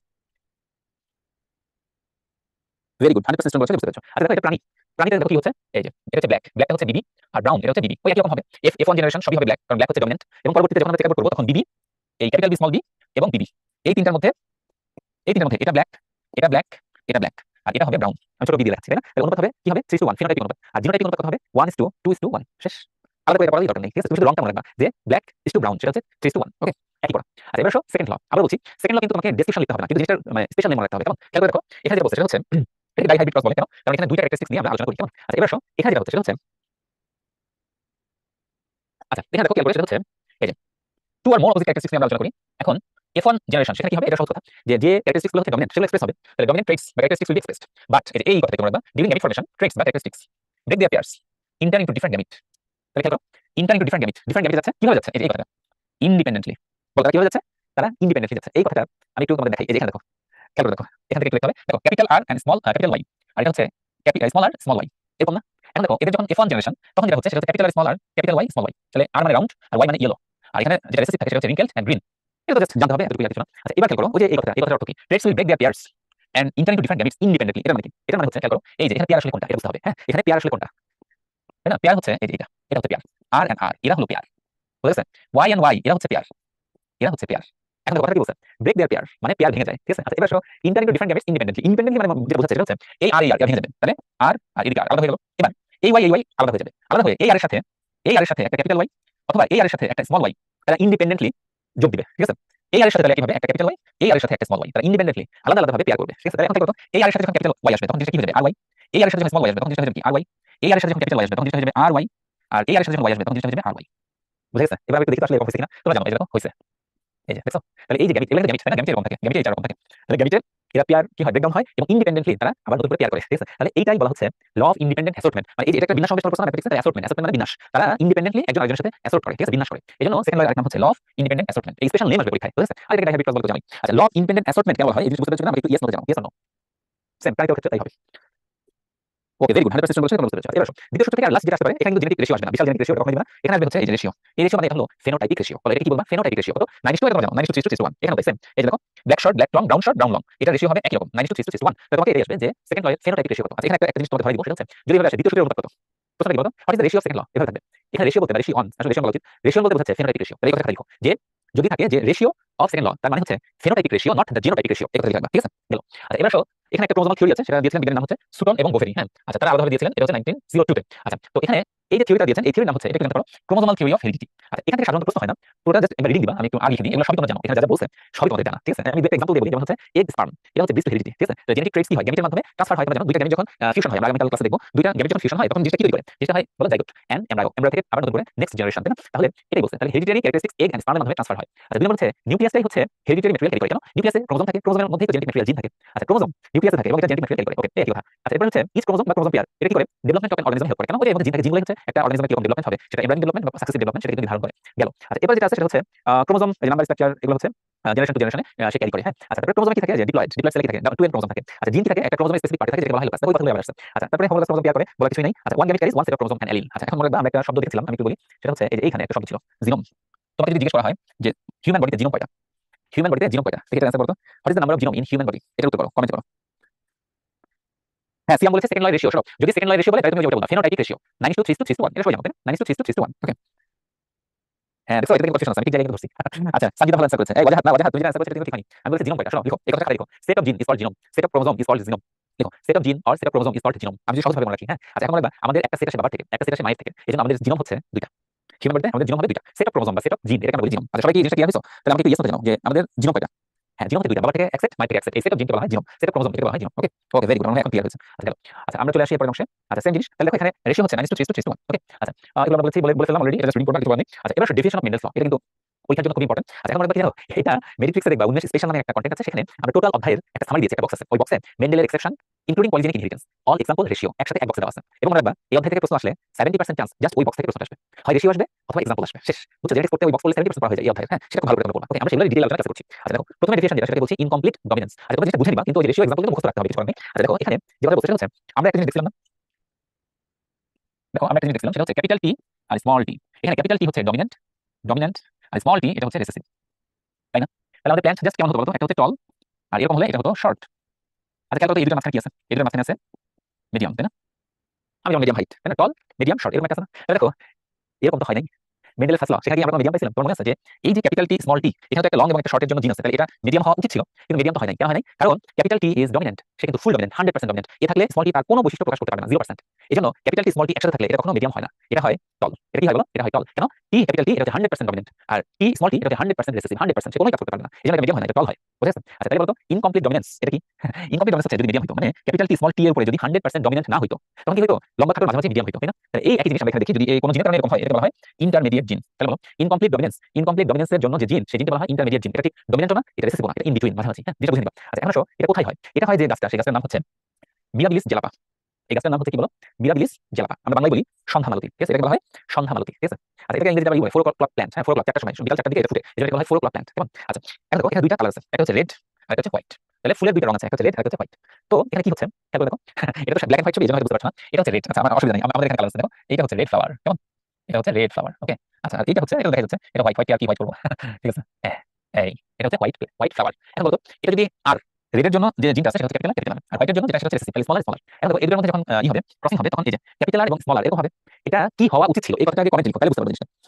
হ্যাঁ, এটা কমেন্টে লিখো, এটা কি হওয়া উচিত ছিল? হ্যাঁ, ফুয়াদ প্রদীপ তো খুব ভালো বলেছে, এটা আসলে রেড হওয়া উচিত ছিল, কিন্তু এই ক্যাপিটাল আর এটা ডমিনেন্ট, কিন্তু এই আসলে 100% ডমিনেন্ট না। এজন্য দেখা যায় রেড এবং হোয়াইটের মাঝামাঝি একটা কালার পাওয়া যায়, এই কালারটা হচ্ছে পিঙ্ক। এই কালারটা হচ্ছে পিঙ্ক। তাহলে আমি যদি একটু পিঙ্ক কালার এখানে, এখানে যদিও হ্যাঁ পিঙ্ক কালার পেয়েছি আমি, তাহলে এই ফ্লাওয়ারটা হবে পিঙ্ক। এই ফ্লাওয়ারটা হয়ে যাবে এই দুটোর মাঝখানে, না লাল না সাদা, মাঝামাঝি, তাহলে ফ্লাওয়ারটা হয়ে যাবে পিঙ্ক। যেহেতু রেড নট 100% ডমিনেন্ট, এজন্য এটা বলা হচ্ছে ইনকমপ্লিট ডমিনেন্স। এটা বলা হচ্ছে কি বলো? Incomplete dominance. সিম্পল, জিনিসটা কিন্তু সিম্পল। আচ্ছা, এবার একটু খেয়াল করে দেখো, আমি যদি F2 জেনারেশন দেখি, তাহলে দেখবো যে এখানে কি কি আছে। খেয়াল করে দেখো, এখানে আছে আর, মানে এটা হচ্ছে রেড, আমার এখানে আছে হচ্ছে হোয়াইট ফ্লাওয়ার আর, আর আমার এর মাঝখানে আছে হচ্ছে এই যে আর, আমরা তো বলছি এটা হবে পিঙ্ক। তাহলে দেখো তো, আমি যদি এভাবে একটু লিখি এখানে, সেটা হচ্ছে আর আর অনুপাত, আর আর অনুপাত, আর আর সবসময় দুইটা মনে রাখবা, একটা হচ্ছে জেনোটাইপিক, জেনোটাইপিক। দেখো জেনোটাইপিক তো 1:2:1 বোঝা যাচ্ছে, এটা একটা, এটা একটা, এটা দুইটা। জেনোটাইপিক অনুপাত হচ্ছে 1:2:1, এটা তো ঠিকই আছে, কোনো সমস্যা নেই। এবার দেখো তো, এটা ফেনোটাইপিক রেশিও কত? ফেনোটাইপিক, ফেনোটাইপিক রেশিও, দেখো রেড, রেড হচ্ছে একটা, দেখো পিঙ্ক, পিঙ্ক হচ্ছে দুইটা, এবং হোয়াইট, হোয়াইট হচ্ছে একটা। তাহলে খেয়াল করে দেখো, ইনকমপ্লিট ডমিনেন্স এটার ফেনোটাইপিক রেশিও এবং জিনোটাইপিক রেশিও অলওয়েজ সেম। জিনিসটা বুঝতে পেরেছো কিনা আমাকে একটু ইয়েস করতে জানাও, yes or no, yes or no. হ্যাঁ, ফেনোটাইপিক রেশিও এবং জিনোটাইপিক রেশিও অলওয়েজ সেম হচ্ছে, তাই না? আমি যা দেখবো সেটাই বলবো, তাই বুঝতে পারবা, ঠিক আছে? হ্যাঁ, ভেরি গুড, 100% বলছো, ওকে। তাহলে আসো তোমাদের জন্য এটা একটা কুইজ, আমি কুইজটা একটু দেখে নিই। আমি কুইজ 1, সবাই একটু ঝটপট অ্যান্সার করে ফেলো। ওকে, দেখি এটা উত্তর খুবই সহজ। ইনকমপ্লিট ডমিনেন্সের জন্য কোন জিন? হ্যাঁ, নামের মধ্যে কিন্তু আছে, নামের মধ্যে আছে। ভেরি গুড, ভেরি গুড, সবাই অ্যান্সার করো না। হ্যাঁ, 100% স্টুডেন্ট পর্যন্ত সঠিক উত্তর দিয়েছে, আমি ইনক্লুড করে দিলাম। তাহলে আমাদের উত্তর যেটা হবে সেটা হচ্ছে ইন্টারমিডিয়েট জিন, এটা হবে রাইট অ্যান্সার। ওকে, আচ্ছা এবার কো ডমিনেন্স। আচ্ছা, কো ডমিনেন্স জিনিসটা কি? সেটা হচ্ছে যে একটা হচ্ছে ডমিনেন্ট জিন আর একটা রিসেসিভ জিন। এখন কো ডমিনেন্স মানে হলো দুইটা ক্যারেক্টারিস্টিক থাকে না, একটা লম্বা একটা খাটো, একটা লাল একটা সাদা। তো যদি এমন হয় দুইটা বৈশিষ্ট্য একসাথে প্রকাশিত হয়, এটাকে বলে কো, মানে একসাথে সেম, মানে ইন প্যারালাল। ঠিক আছে, দেখি কারা ভালো করেছে, আমাদের লিডারবোর্ডটা দেখি। আছে প্রদীপ্ত, ঐশী, ফুয়াদ, সিয়াম এবং অগ্নি, তোমরা ভালো করেছো, তোমরা সবাইকে শুভেচ্ছা। একটু দেখে নাও তোমাদের পজিশন। ওকে, তাহলে কো ডমিনেন্স হচ্ছে একই সাথে দুইটা বৈশিষ্ট্য প্রকাশিত, এই কথা লিখবা বা এটা খাতা লিখবা, ঠিক আছে? একই সাথে মানে two opposite characteristics in same time, এটা কি হয়? এটা প্রকাশিত হয়। আচ্ছা, এটা একটু এখানে একটু খেয়াল করো, সেটা হচ্ছে কোথায় আমরা পাচ্ছি কো ডমিনেন্স। ওকে ওকে, এই যে ফাউল, ফাউল, হ্যাঁ আমরা জানলাম যে তুমি একটা ফাউল। আচ্ছা, এই আন্দালুসিয়ান ফাউল, ফাউল মানে হচ্ছে আসলে মুরগি, ঠিক আছে? ফাউল হচ্ছে মুরগি। তাহলে আন্দালুসিয়ান ফাউলে এটা পাওয়া যায়, সেটা হচ্ছে দেখো ডমিনেন্ট জিন হচ্ছে ডিবি, যেটার জন্য ব্ল্যাক, আর যেটা হচ্ছে রিসেসিভ সেটা হচ্ছে হোয়াইট। এখন খেয়াল করো, আমরা যদি চেকার বোর্ডটা এর উপরে আছে, চেকার বোর্ড এখানে দেখবো আমি, এই যে চেকার বোর্ডে কি হবে, এখানে যে কথা আছে এটা ওখানে আছে, সেটা হচ্ছে খেয়াল করো তো, এই যে বিবি এবং ডাব্লিউ ডাব্লিউ এদের মধ্যে যখন F1 জন হবে তখন বিডব্লিউ হবে, তাই না? বিডব্লিউ হবে, বোঝা যাচ্ছে। আচ্ছা, এখন দেখো বি এটা হচ্ছে ব্ল্যাক, ডাব্লিউ এটা হচ্ছে হোয়াইট, তাহলে এটা আসলে কি হওয়া উচিত ছিল? এই কথাটা একটু কমেন্টে লিখো, তাহলে আমরা বুঝতে পারবো তোমরা আসলে বুঝছো এটা কি হওয়া উচিত ছিল। এটা একটু ইনবক্সে লিখো। হ্যাঁ, আমাদের ব্রেক দিব, আমরা আর কিছুক্ষণের মধ্যে 10 মিনিট। ওকে, ঠিক আছে, 10-15 মিনিটের মধ্যে দিব, কেমন? আচ্ছা, হ্যাঁ আমরা 10 মিনিট পরে, ঠিক 10 মিনিট পরে আমরা নামাজ দিব, সত্যি। ওকে, হ্যাঁ তোমরা ভালো বুঝতে পারছো। Okay, very good, very good, very good. এটা হওয়ার কথা ছিল ব্ল্যাক, কিন্তু দেখো একই সাথে দুইটা বৈশিষ্ট্য প্রকাশিত, কি একটা হচ্ছে ব্ল্যাক এবং হোয়াইট একই সাথে, দেখো হোয়াইট চেকার্ড রুস্টার্স এবং অল ব্ল্যাক ওয়ান। তার মানে হচ্ছে এইখানে চলে আসো, এখানে যেটা হয় সেটা হচ্ছে একটা মুরগি হয় পুরো কালো। আমি যদি এটা দেখে, এই যে মধ্যে ক্রস হবে তখন F2 জেনারেশন, দেখো বিবি এটা হবে ব্ল্যাক, ডাব্লিউ ডাব্লিউ এটা হবে হোয়াইট, এটা তো বুঝতে অসুবিধা নেই। এবার হচ্ছে এই যে ডি ডাব্লিউ, ডি ডাব্লিউ এগুলো ব্ল্যাক হওয়ার কথা ছিল, কিন্তু এটা কেমন হয়? এটা হয় এরকম, আমি একটু দেখাবো, এই জিনিসটা হয় এরকম। মুরগি আবার কঠিন ভালো আর কি। হ্যাঁ, ঠিক আছে। এটা মুরগি না আসলো। আচ্ছা যাই হোক, এটা বিষয় না। আচ্ছা এখন ধরো এটাই আমাদের মুরগি বা যেটা বলো এটাই আমাদের ফাউল। এখন এটা কি হবে? এটাতে কালো তো দেখা যাচ্ছে, এখানে তো সবই কালো, আসলে কালোর মধ্যে মাঝে মাঝে সাদা ছোপ। হ্যাঁ, কালো এবং সাদা একই সাথে থাকবে এই মুরগিটা। তোমরা দেখছো না চীনা মুরগি বলি আমরা, ওগুলোতে দেখবা কালোর মধ্যে সাদা এরকম থাকে। চীনা মুরগি দেখছো নাকি তোমরা? এরকম মুরগি দেখছো না যে কালো ছোপের মানে কালোর মধ্যে সাদা সাদা ছোপ থাকে, চীনা মুরগি বলি আমরা। হ্যাঁ, তোমরা দেখছো কিনা? তাহলে দেখো এই মুরগিতে দেখো করে, এই মুরগিতে দেখো কালো এবং সাদা একই সাথে কিন্তু প্রকাশিত। এজন্য এই ধরনের ডমিনেন্স এটাকে আমরা বলতেছি কো ডমিনেন্স। মানে এটাই হচ্ছে চেকার্ড, চেকের মতো। হ্যাঁ, চেকার্ড ওই যে দাবা খেলার বোর্ড দেখছো না ওরকম, ঠিক আছে? তাহলে এটাকে আমরা বলতেছি চেকড, চেক আছে তাই না? সাদা এবং কালো চেক, চেক শার্ট বলি আমরা দাবা খেলার বোর্ডের মতো, তাই না? তাহলে এই এরকম রেশিও পাওয়া যাবে দুইটা। তাহলে বলতো এখানে জিনোটাইপিক এবং ফিনোটাইপিক রেশিও অবশ্যই কেমন হবে বুঝতেই পারছো। এখানে জিনোটাইপিক এবং ফিনোটাইপিক রেশিও হবে 1:2:1, কারণ আমরা দেখতে পাচ্ছি জিন হচ্ছে এটা একটা, আচ্ছা এটা একটা, আর মাঝখানে এই দুইটা, তাহলে 1:2:1। আর ফিনোটাইপ আমি দেখতে পাচ্ছি ব্ল্যাক, চেক এবং হোয়াইট 1:2:1। তাহলে কো ডমিনেন্স বিষয়টা তোমরা বুঝতে পেরেছো কিনা? আচ্ছা ফুয়া, তুমি কোনটা প্রথম শুনলা? চীনা মুরগি না কোনটা, কোন তথ্যটা প্রথম শুনলা? আচ্ছা ঠিক আছে, অসুবিধা নেই। আচ্ছা তোমরা তাহলে হ্যাঁ, আচ্ছা এখন কি বলতো, তোমরা এখানকার জিনোটাইপিক ফিনোটাইপিক অনুপাত 1:1, এটা আমার সাথে এগ্রি করো কিনা সেটা আমাকে একটু ইয়েস করতে জানো, yes or no, yes or no. যা দেখবা তাই বলবা, এটাই জেনেটিক্স, তাইলে বুঝতে পারবা, বুঝছো? তোমাকে চিন্তা করে বলার দরকার নেই, যা দেখবা তাই বলবা, ঠিক আছে? হ্যাঁ, ও চীনা মুরগি, আচ্ছা আচ্ছা, হ্যাঁ আমরা গ্রামে দেখছি, হ্যাঁ কেমন, ঠিক আছে, ওকে ভেরি গুড। তুমি নেটে সার্চ দেখবা, ঠিক আছে? ওকে আচ্ছা, এবার লিথাল জিন তুমি সহজ, তুমি এটা খুব ভালো জানো আমি জানি। আচ্ছা লিথাল মানে হচ্ছে ডেথ, লিথাল মানে ডেথ, মানে যে জিনের কারণে কোনো অর্গানিজম ডেথ হয়ে যাবে, ডেড হয়ে যাবে, এটা আমরা বলি লিথাল জিন, এটা তোমরা জানো। আচ্ছা এইটা এখানে দেখো কিছু কথা আছে, সেই কথাগুলো আমি একটু মনে রাখবো। হোমোজাইগাস কন্ডিশনে ইউজুয়ালি মারা যায়। হ্যাঁ, আচ্ছা এটা কেন হয়? মেইনলি হয় হচ্ছে মিউটেশনের কারণে। তুমি জানো মিউটেশন হচ্ছে স্ট্রাকচারাল চেঞ্জ, লিখো পার্মানেন্ট স্ট্রাকচারাল চেঞ্জ ইন জিন অর ডিএনএ, এটাকে বলে মিউটেশন। এই কথা লিখো। হ্যাঁ মাহি, চীনা মুরগি খাওয়া যায়, এটা নরমাল মুরগি, হ্যাঁ খাওয়া যাবে, কেন খাওয়া যাবে না? এটা বেশ ভালো মজা আছে। হ্যাঁ, এই বাসায় আবদার করা যায়, আমাকে চীনা মুরগি কিনে দাও, খাবো, ঠিক আছে? আচ্ছা খাওয়া যাবে, অবশ্যই খাওয়া যাবে। আচ্ছা এখন বলো সেটা হচ্ছে মিউটেশন, তাহলে একটু কথা লিখবা, মিউটেশন কি? মিউটেশন হচ্ছে permanent structural change in DNA or জিন, তাহলে জিন বা ডিএনএতে যদি কোনো পার্মানেন্ট স্ট্রাকচারাল চেঞ্জ হয়ে যায় এটাকে বলি মিউটেশন। এই মিউটেশনের কারণে হচ্ছে আসলে লিথাল জিনটা হয়। আচ্ছা এখন এটা জিনটা কখন মারা যাবে? এই যে হোমোজাইগাস সিস্টেমে, এটা আমরা দেখবো একটু পরে দেখবো, এখন শুধু তোমরা রাখো। আচ্ছা এই ইফেক্ট, এই যে মারা যাচ্ছে লিথাল জিনের কারণে, এই ইফেক্টকে বলা হচ্ছে লিথালিটি। এই ইফেক্টের নাম হচ্ছে লিথালিটি, কেমন? এটা একটা নাউন, লিথালিটি একটা নাউন, বুঝতে পারছো? আচ্ছা গেল। আচ্ছা লিথাল জিন এখানে দেখো দুই রকম হতে পারে, সেটা হচ্ছে ফর ডমিন্যান্ট লিথাল জিন, তখন organism dies in both homozygous and heterozygous state. তার মানে লিথাল জিনের কারণে যদি এটা ডমিন্যান্ট লিথাল জিন হয়, একটা জিন থাকলেই হবে, সেটা হোমোজাইগাস হেটেরোজাইগাস সেটা কনসিডারেবল না, তখন মানে জীবটা মারা যাবে। তাহলে ডমিন্যান্ট লিথাল জিনের কারণে জীবটা হোমোজাইগাস হেটেরোজাইগাস দুইটা কন্ডিশনেই মারা যাবে। আচ্ছা এরপরে আসলে সেটা হচ্ছে এখানে এত কথা দরকার নেই, গেল। আচ্ছা এই যে উইথ রেসেসিভ লিথাল জিন dies, sorry only in homozygous state. তাহলে যদি তোমাদের রেসেসিভ লিথাল জিন হয়, তাহলে জীবটা শুধুমাত্র হোমোজাইগাস অবস্থায় মারা যাবে, নট ইন হেটেরোজাইগাস স্টেট। আমি তোমাদের দেখাবো আর কি, এই দুইটা জিনিস একটু মনে রাখতে হবে তোমাদের, ঠিক আছে? এইটাই মোটামুটি কথা, আর কিছু নাই। আচ্ছা গেল। এখানে আসো, এখানে কিছু ক্যারেক্টারিস্টিক বলেছে, একটু আগে আমরা যেগুলো বলেছি সেগুলো, এটা একটা মিউট্যান্ট জিন, মিউটেশনের কারণে হয়, ঠিক আছে? আর ডমিন্যান্ট লিথাল জিনের কারণে বোথ হেটেরোজাইগাস এন্ড হোমোজাইগাস যে কোনো কন্ডিশনে জীবটা মারা যাবে, জিনটা থাকলেই মারা যাবে। আচ্ছা তারপরে রেসেসিভের কারণে শুধুমাত্র হোমোজাইগাস অবস্থায় মারা যাবে, আবার সেই কথাটা বলা আছে এখানে। আচ্ছা আচ্ছা এখানে দেখো সেটা হচ্ছে lethal gene not noticed if death occurs in zygote or embryo. তার মানে হচ্ছে মায়ের পেটে যখন একটা এমব্রায়ো অবস্থায় কোনো অর্গানিজম মারা যায়, সেটা তুমি বুঝতে পারবে না। ধরো লিথাল জিনের কারণে যদি এরকম হতো, হ্যাঁ লিথাল জিনের কারণে যদি এরকম হতো যে জীবটা মানে মায়ের পেট থেকে ভ্রূণ থেকে পরবর্তী জেনারেশন, হ্যাঁ বাচ্চা হইলো, বাচ্চা হওয়ার পরে মারা গেল, তাহলে তুমি কাউন্ট করতে পারবা যে হ্যাঁ এই যে এই বাচ্চা মারা গেছে, তাই না? মায়ের পেটে যখন মারা যায় তখন তো অনেক সময় বোঝে না, এই কথাই বলছে যে effect of lethal gene not noticed if death occurs in zygote or embryo, but sometimes its effect are expressed with ageing of the organism. তাহলে যখন এটা অর্গানিজমটা ধীরে ধীরে বড় হয়, একটা পর্যায়ে বোঝা যায়, ঠিক আছে? জীবটা মারা যেতে পারে, জীবের কোনো অঙ্গের তোমার হচ্ছে বিকলাঙ্গ হতে পারে, হ্যাঁ ডিফেক্ট হতে পারে, যেকোনো মানে কি বলে আমাদের বডি যেকোনো পার্টস ডিফেক্ট হতে পারে লিথাল জিনের কারণে, ঠিক আছে? এই আর কি। আচ্ছা তারপরে আসো এখানে রেশিও কত হয়, রেশিও হয় 2:1, রেশিও হয় 2:1, আমি একটু পরে দেখবো। হ্যাঁ তো এই লিথাল জিনের প্রভাবটা আবিষ্কার করেছিলেন যে বিজ্ঞানী, তার নাম হচ্ছে কুনো। ওকে আচ্ছা গেল। আচ্ছা এখানে তুমি যেটা করেছিলেন সেটা আমরা একটু এখানে দেখি, এই রেশিওটা আমি তোমাকে দেখবো, সমস্যা নেই। আচ্ছা এই যে এখানে দেখো, এখানে সবাই একটু খেয়াল করবে, সেটা হচ্ছে একটা হচ্ছে ইয়েলো র্যাট, আর একটা হচ্ছে এটা ইয়েলো র্যাট, তাহলে দেখো খেয়াল করে, এটা হচ্ছে ক্যাপিটাল ওয়াই স্মল ওয়াই, আর এটা হচ্ছে ক্যাপিটাল ওয়াই স্মল ওয়াই। ওকে আচ্ছা এদের মধ্যে যখন একটু ক্রসিং হচ্ছে তখন দেখো এই যে ক্যাপিটাল ওয়াই, এটা ক্যাপিটাল ওয়াই, তাহলে এখানে হচ্ছে ক্যাপিটাল ওয়াই ক্যাপিটাল ওয়াই, এই যে এটা হোমোজাইগাস, হোমোজাইগাস, তাই না? হোমোজাইগাস, তাহলে এইটা ডেড হয়ে যাচ্ছে, এটা কি হয়ে যাচ্ছে? ডেড হয়ে যাচ্ছে। ওকে এমব্রায়োনিক পিরিয়ডে এটা ডেড হয়ে যাচ্ছে। আচ্ছা এবার দেখো হলুদটা হলুদ দিয়ে আঁকি, দেখো এটা ক্যাপিটাল ওয়াই স্মল ওয়াই, এটা ক্যাপিটাল ওয়াই স্মল ওয়াই, তাহলে এটা হয়ে যাচ্ছে ইয়েলো, এই দুটো হয়ে যাচ্ছে ইয়েলো, এটা ইয়েলো, এটা ইয়েলো গেল। আচ্ছা আরেকটা হচ্ছে এই দুটো, এটাকে আমি একটু অন্য কালার, আচ্ছা আচ্ছা এটাকে আমি একটু অন্য কালার দিয়ে দেখাই। আচ্ছা এগোটি কালারটা কেমন দেখো, এখানে আসছে সেই কালারটা, এটা হচ্ছে একটু ব্ল্যাকিশ ব্রাউন, ঠিক আছে? কালারটা এগোটি মানে হচ্ছে ব্ল্যাকিশ ব্রাউন। ওকে আচ্ছা যাই হোক, এখানে এরকম অসুবিধা নেই, তো এখানে হবে স্মল ওয়াই, তখন এই দুটো হয়ে যাচ্ছে এগোটি, মানে ব্ল্যাকিশ ব্রাউন, ব্ল্যাকিশ ব্রাউন। এখন দেখো হোমোজাইগাস, হোমোজাইগাস এই যে ইটা অর্গানিজমটা, এই দুটো র্যাট হোমোজাইগাস র্যাটটা মারা যাচ্ছে, তাহলে ইয়েলো র্যাট দুইটা আর এগোটি যেটা হচ্ছে অ্যাকচুয়ালি ব্ল্যাকিশ ব্রাউন সেটা হচ্ছে একটা, তাহলে এই জন্য অনুপাত এখানে আমরা পেয়ে যাচ্ছি, রেশিও হচ্ছে 2:1, ঠিক আছে? লিথাল জিনের জন্য রেশিও হয়ে যাচ্ছে 2:1। ওকে আচ্ছা এবার কথা, আচ্ছা এখানে যে কথা আছে সেটা হচ্ছে সেমি লিথাল সাবভাইটাল। আচ্ছা তো লিথাল জিনের কারণে যেটা হবে সেটা হচ্ছে সব জীব কিন্তু মারা যাবে না, তো দেখা যাচ্ছে লিথাল জিন যেগুলো অনেক সিভিয়ার, হ্যাঁ খুব অ্যাগ্রেসিভ লিথাল জিন, তো সেটা কি করে মোর দ্যান 50% অর্গানিজমকে কিল করে, এটাকে বলা হচ্ছে সেমি লিথাল। আর যদি লিথাল জিন লেস দ্যান 50% অর্গানিজম এটাকে কিল করতে পারে, তাহলে এটাকে বলা হচ্ছে সাবভাইটাল। বুঝতে পারছো, সাব মানে কম কম, তাই না? সাব মানে একটু কম, সাবভাইটাল জিন, তাহলে লেস দ্যান 50% অর্গানিজম ডাই করবে। তাহলে মোর দ্যান 50% অর্গানিজম যদি ডেড হয়ে যায় তাহলে এটাকে বলবো সেমি লিথাল জিন, আর যদি লেস দ্যান 50% অর্গানিজম ডেড হয়ে যায় এটাকে আমরা বলবো সাবভাইটাল জিন। আচ্ছা এখানে দুইটা এক্সাম্পল আছে, এটা তোমাদের করতে হবে, সেটা হচ্ছে হেমোফিলিয়া, এটা হচ্ছে সেমি লিথাল জিন। আর এই যে ভেস্টিজিয়াল উইং অফ ড্রসোফিলা, ড্রসোফিলাতে একটা ভেস্টিজিয়াল উইং থাকে, মানে উইং মানে পাখা, এই পাখাটা ছোট থাকে এজন্য এটাকে বলে ভেস্টিজিয়াল। ইনঅ্যাক্টিভ, ভেস্টিজিয়াল মানে লেখা ইনঅ্যাক্টিভ, ঠিক আছে? বা শর্ট স্মল, হ্যাঁ এটা হচ্ছে সাবভাইটাল জিন। এই মোটামুটি হচ্ছে এখানকার কথা। ওকে আচ্ছা কিছু কিছু লিথাল জিনের কারণে কিছু ডিজিজ হয়, তাহলে ডিটেইলস আমাদের লাগবে না, শুধু দুই একটা জায়গা আমি একটু মেনশন করে দিব, এটা একটু মনে রাখবা। আচ্ছা প্রথমে হচ্ছে আচ্ছা থ্যালাসেমিয়া, এটা হচ্ছে একটা ব্লাড ডিসঅর্ডার, এই কথা লিখো, এটা হচ্ছে একটা ব্লাড ডিসঅর্ডার। আচ্ছা এটা কি কারণে হয়? এটা হচ্ছে এই দেখো রেসেসিভ লিথাল জিনের কারণে হয়। এটা কি কারণে হয়? এটা রেসেসিভ লিথাল জিনের কারণে হয়। ওকে শেষ। আর এখানে কিছু কিছু এই থাকে, কি কি কমপ্লেন থাকে সেটা জানতে পারো, অসুবিধা নেই, তুমি জানলেই হবে। আর এটা মেডিটেরিয়ান রিজনিং বিষয় থাকে, তোমরা জানো ভূমধ্য সাগর বলি আমরা, তাই না? তাহলে এজন্য এটা একটা হচ্ছে মেডিটেরিয়ান ডিজিজ, এইটুকু আর কিছু না। আচ্ছা এবার সিকল সেল অ্যানিমিয়া, এটাও একটা বুঝতে পারছি অ্যানিমিয়া, তাহলে এটা একটা ব্লাড ডিসঅর্ডার, হ্যাঁ এটাও একটা ব্লাড ডিসঅর্ডার। ওকে আচ্ছা এখানে কি হয়? এটা দেখো এটা রেসেসিভ লিথাল জিনের কারণে হয়, সেম এটাও রেসেসিভ লিথাল জিনের কারণে হয়, ঠিক আছে? সিভিয়ার অ্যানিমিয়া থাকে এখানে এবং এই কারণে পেশেন্টটা মারা যায়, ঠিক আছে? আচ্ছা এবার সিস্টিক ফাইব্রোসিস। আচ্ছা সিস্টিক ফাইব্রোসিস হচ্ছে দেখো করে একই, এটাও রিসেসিভ লিথাল জিনের কারণে হয়। আচ্ছা এইটা মেইনলি তিনটা জায়গাকে এফেক্ট করে, বডি তিনটা জায়গাকে এফেক্ট করে। একটা হচ্ছে রেসপিরেটরি, একটা হচ্ছে ডাইজেস্টিভ, আর একটা হচ্ছে রিপ্রোডাক্টিভ। এতটুকু জানলেই হয় এবং পেশেন্ট সাধারণত 30 to 40 ইয়ার্স এজে মারা যায়। এতটুকু, এর বেশি দরকার নেই এখন। হ্যাঁ আচ্ছা এবার রেটিনোব্লাস্টোমা, এই যে রেটিনো শব্দ কোথা থেকে আসছে? রেটিনা, তাই না? রেটিনা, রেটিনা একটা নেগেটিভ জিনিস, তাই না? না মানে না, নাই, তাই না? আচ্ছা তাহলে রেটিনোব্লাস্টোমা শব্দটা আসলে আই, চোখের একটা অংশ বুঝতে পারছো? এটা হচ্ছে আই টিউমার, এই কথাটা লিখে রাখো। এটা হচ্ছে আই টিউমার, এই এতটুকু বুঝতেই হবে। এই যে আরেকটা জিনিস দেখো, এই টিউমারটা বেশি খারাপ কারণ কি? এটা ডমিন্যান্ট লিথাল জিনের জন্য হয়। এখানে তুমি ডাবল স্ট্যান্ড দিয়ে রাখবা। দেখো সবই রিসেসিভ কিন্তু রেটিনোব্লাস্টোমার লিথাল জিনটা ডমিন্যান্ট, এজন্য মনে রাখতে হবে, ঠিক আছে? এখানে কি হয় এই শব্দটা নেই, দেখো এখানে আই এর ম্যালিগন্যান্ট টিউমার হয়। আচ্ছা এরপর যেটা আছে সেটা হচ্ছে ব্রাকিফ্যালাঞ্জি। এই কথা একটু মনে রাখবা, ব্রাকি, ব্রাকি মানে লিখো শর্ট, ফ্যালাঞ্জি মানে হচ্ছে ফিঙ্গার। তার মানে আমাদের দেখো ফিঙ্গারগুলো কেমন, তাই না? লম্বা লম্বা এবং তিনটা অংশ থাকে। ব্রাকি ফ্যালাঞ্জি যেটা হয় সেখানে হচ্ছে এই আঙুলগুলো লম্বা হয় না, এটা শর্ট হয়ে যায়। ঠিক আছে? অনেক সময় দুটো অংশ থাকে এরকম শর্ট হয়ে যায় এরকম। তো তখন এটাকে বলা হয় ব্রাকি ফ্যালাঞ্জি, মানে আমাদের ফিঙ্গারগুলো যখন শর্ট হয়ে যায়, ঠিক আছে? এই আগে কিছু জানার দরকার নেই। আচ্ছা এটাও দেখো এটা হচ্ছে ইনকমপ্লিট ডমিনেন্স অফ লিথাল জিন, এটা কারণে হয়। হ্যাঁ এইটুকু জানলেই হবে। আচ্ছা লাস্টে যেটা আছে সেটা হচ্ছে ইকথায়োসিস। ইকথায়োসিস, আচ্ছা এখানে বলবা ইকথায়ো মানে ফিশ, এজন্য ইকথায়োসিসে কি হয় দেখো খেয়াল করে, এটাও রিসেসিভ লিথাল জিনের জন্য হয়। আচ্ছা গেল, এদের স্কিনটা মাছের যেরকম স্কেল থাকে, আইস থাকে, এদের স্কিনটাও এরকম আইসের মতো হয়ে যায়, শক্ত হয়ে যায়। হ্যাঁ এটাকে বলা হয় ইকথায়োসিস। ওকে আচ্ছা দেখো এই যে thick dry and cracks seems like fish, ফিশের মতো লাগে দেখতে। হ্যাঁ আচ্ছা মিউটেশন আমি অলরেডি বলে ফেলছি। ওকে আচ্ছা এই হচ্ছে তোমাদের জন্য একটা প্রশ্ন। আচ্ছা তোমরা এটা উত্তরটা কমেন্টে দাও যে লিথাল জিন does not effect which disease, বলতে এটা কোনটা হবে না? আচ্ছা which scientist first describe lethal জিন, এটা মেডিকেল প্রশ্ন। হ্যাঁ এটা তোমরা একটু কমেন্টে দাও আমাকে। হ্যাঁ তাহলে দেখো এগুলো কিন্তু আমরা আলোচনা করেছি, তাহলে হবে হচ্ছে অস্টিওপোরোসিস। আচ্ছা হুইচ সায়েন্টিস্ট ডিসক্রাইব লিথাল জিন, এই যে কি বললাম, হ্যাঁ এটা উত্তর হবে হচ্ছে কোন। ওকে আমার মনে হয় এখন আমরা একটা নামাজের ব্রেক, ঠিক আছে? তোমাদের জন্য একটা short break, short break for 7 minute, 7 minute break. Okay তোমরা এখন নামাজ পড়ে নিতে পারো। Thank you.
ওকে, আচ্ছা শিক্ষার্থী বন্ধুরা তোমরা অলরেডি আমাদের সাথে জয়েন করেছো, আমরা চলো আবার শুরু করি। আচ্ছা এখন আমরা এখন সেকেন্ড ল এক্সপ্রেশন দেখব, একই নিয়মে পরীক্ষা কি আসবে, আগে হচ্ছে এক্সাম্পলটা কি আর রেশিও কত, সিম্পল সিম্পল একদম সিম্পল। হ্যাঁ আচ্ছা খেয়াল করো, এটা হচ্ছে কমপ্লিমেন্টারি জিন। আচ্ছা কমপ্লিমেন্টারি জিন জিনিসটা কি, সেটা হচ্ছে টু ডমিনেন্ট জিন তারা একসাথে ক্যারেক্টারিস্টিক্স এটা শো করে, ঠিক আছে? এই কথাটা দেখো যে two dominant gene they are complementary to each other, they are complementary to each other, একটা আরেকটার কমপ্লিমেন্টারি, যাতে করে দুইটা যখন লেখা হয় যে টু ডমিনেন্ট জিন present characteristics will be expressed.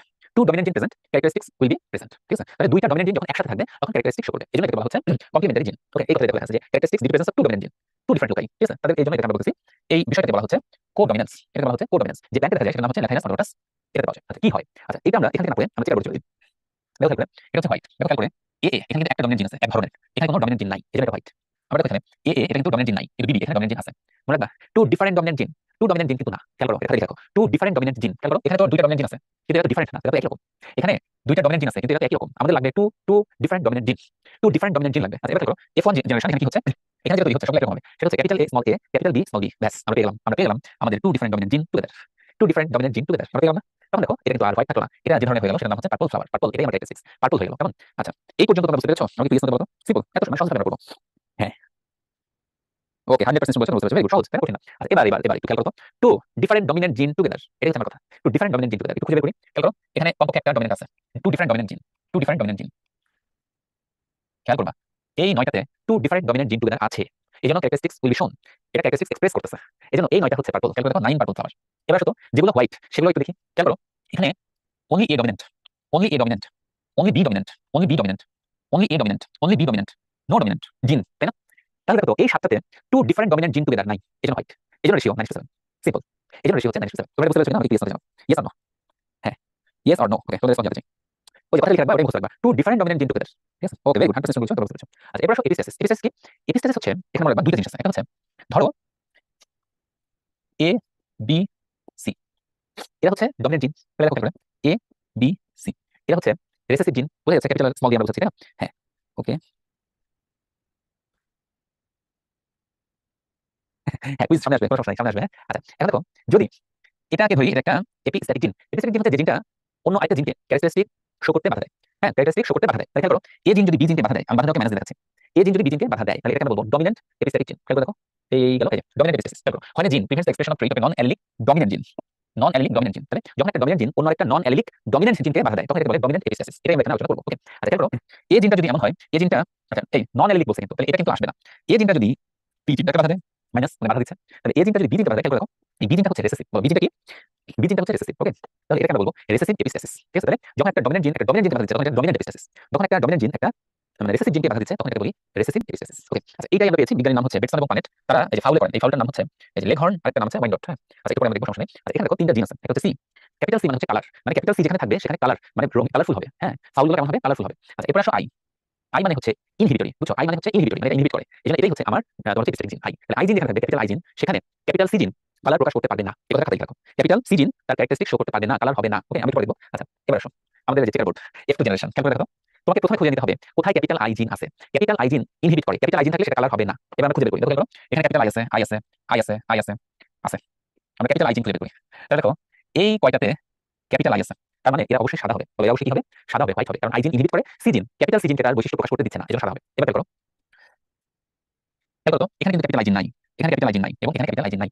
এখন ক্যাপিটাল আই জিন না থাকলে কেউ বাধা দিবে না, তখন তোকে দেখতে হবে ক্যাপিটাল সি জিন আছে কিনা। খেয়াল করে দেখো এখানে ক্যাপিটাল সি জিন আছে, এখানে ক্যাপিটাল সি জিন আছে এবং এখানে ক্যাপিটাল সি জিন আছে। তাহলে যেহেতু ক্যাপিটাল সি জিন আছে, ক্যাপিটাল আই জিন নাই, এজন্য এই তিনটা কালারফুল হবে। যেহেতু ক্যাপিটাল সি আছে এবং ক্যাপিটাল আই নাই, এই দুটো শর্ত লিখতে হবে। ক্যাপিটাল সি থাকবে, ক্যাপিটাল আই থাকবে না, তাহলে এই তিনটা হবে কালারফুল। ওকে এবার আসো, এবার আসো দেখো এখানে ক্যাপিটাল আই আছে, ক্যাপিটাল আই আছে, ক্যাপিটাল আই আছে। আসলে এখানে ক্যাপিটাল আই আছে কি না এটা ইম্পর্টেন্ট না, কারণ এখানে ক্যাপিটাল সি নাই, তার মানে কালারফুল হবে না। ঠিক আছে সাদা। এখানে দেখো এখানে ক্যাপিটাল আই নাই, এখানে বাধা দিচ্ছে না, কিন্তু দেখো এখানে ক্যাপিটাল সিও নাই। তাহলে ক্যাপিটাল সি না থাকলে সেটাও সাদা। ঠিক আছে তাহলে ক্যাপিটাল সি হচ্ছে কালার, স্মল সি না কিন্তু small C white. Capital C থাকতে হবে, ক্যাপিটাল সি থাকলে তখন দেখতে হবে ক্যাপিটাল আই আছে কিনা। ক্যাপিটাল আই থাকলে সাদা, ক্যাপিটাল আই নাই ক্যাপিটাল সি আছে, এই দুটো শর্ত কিন্তু পূরণ করতে হবে। ক্যাপিটাল আই নাই ক্যাপিটাল সি আছে, তখন এটা কালারফুল হবে। ওকে তাহলে দেখো আমাদের কালার পেলাম 3টা আর হোয়াইট পেলাম 9টা, সরি 13টা, 13 3 16। এজন্য এখানে রেশিও হচ্ছে 13:3, রেশিও হচ্ছে 13:3। White ratio colour, colour ratio white না কিন্তু। ঠিক আছে আচ্ছা তোমরা এখানে রেশিওটা বুঝতে পেরেছো কিনা এটা আমাকে একটু ইয়েস করতে জানাও, ইয়েস অর নো? ওকে হ্যাঁ সবাই একটু আমাকে ইয়েস করতে জানাও। ওকে ভেরি গুড, 100% বুঝতে পেরেছো। হ্যাঁ আসলে কঠিন না। আচ্ছা এবার আসো ডুপ্লিকেট রিসেসিভ এপিস্টেসিস। এটাও বাধা দিচ্ছে, কিন্তু এটা হচ্ছে রিসেসিভ এপিস্টেসিস, মানে রিসেসিভ জিন বাধা দিচ্ছে। ওখানে ছিল ডমিনেন্ট এপিস্টেসিস, ডমিনেন্ট জিন বাধা দিচ্ছে capital I, capital I dominant জিন, আর এখানে রিসেসিভ জিন বাধা দিচ্ছে। কিন্তু এখানে একটা মজার বিষয় আছে, সেটা হচ্ছে রিসেসিভ জিনটা হচ্ছে ডুপ্লিকেট হতে হবে, মানে ডাবল ডাবল রিসেসিভ জিন হতে হবে। আমি তোমাদের বুঝতে পারবা। এই যে দেখো খেয়াল করে, এই যে দেখো এই ই এটা কি রিসেসিভ না? স্মল ই এটা কি রিসেসিভ? এবং খেয়াল করে দেখো এটাও রিসেসিভ, এটাও রিসেসিভ। এই ধরনের রিসেসিভকে বলে ডুপ্লিকেট রিসেসিভ। তাহলে এই কথাটা আমি একটু লিখে দিব যে ডুপ্লিকেট রিসেসিভ মানে কি। ডুপ্লিকেট রিসেসিভ, এটার মানে হচ্ছে এর উদাহরণ এখানে ই অর, দেখো তো আরেকটা জায়গায় কি আছে, দেখো তো এখানে ডিডি ডিডি ডিডি, দেখো এই যে এখানে দেখো ডিডি ঠিক আছে। তাহলে দেখো আমি যেগুলো মার্ক করলাম এগুলো হচ্ছে, আচ্ছা তাহলে অথবা ডিডি, এটা হচ্ছে ডুপ্লিকেট রিসেসিভ জিন। ডুপ্লিকেট রিসেসিভ জিন হচ্ছে ডিডি এবার দেখো খেয়াল করে ডিডি এখানে রিসেসিভ জিন আছে, এদেরকে কি তুমি ডুপ্লিকেট রিসেসিভ জিন বলতে পারবা? এই কথাটা আমাকে একটু জানাও।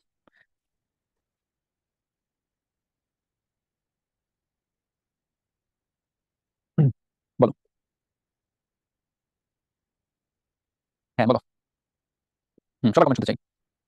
বলো ইয়েস বলো, ওকে ইয়েস অর নো, এটা বুঝলে তোমার এটা শেষ। হ্যাঁ সিম্পল। এই প্যাচ লেগে যাচ্ছে, শোনো।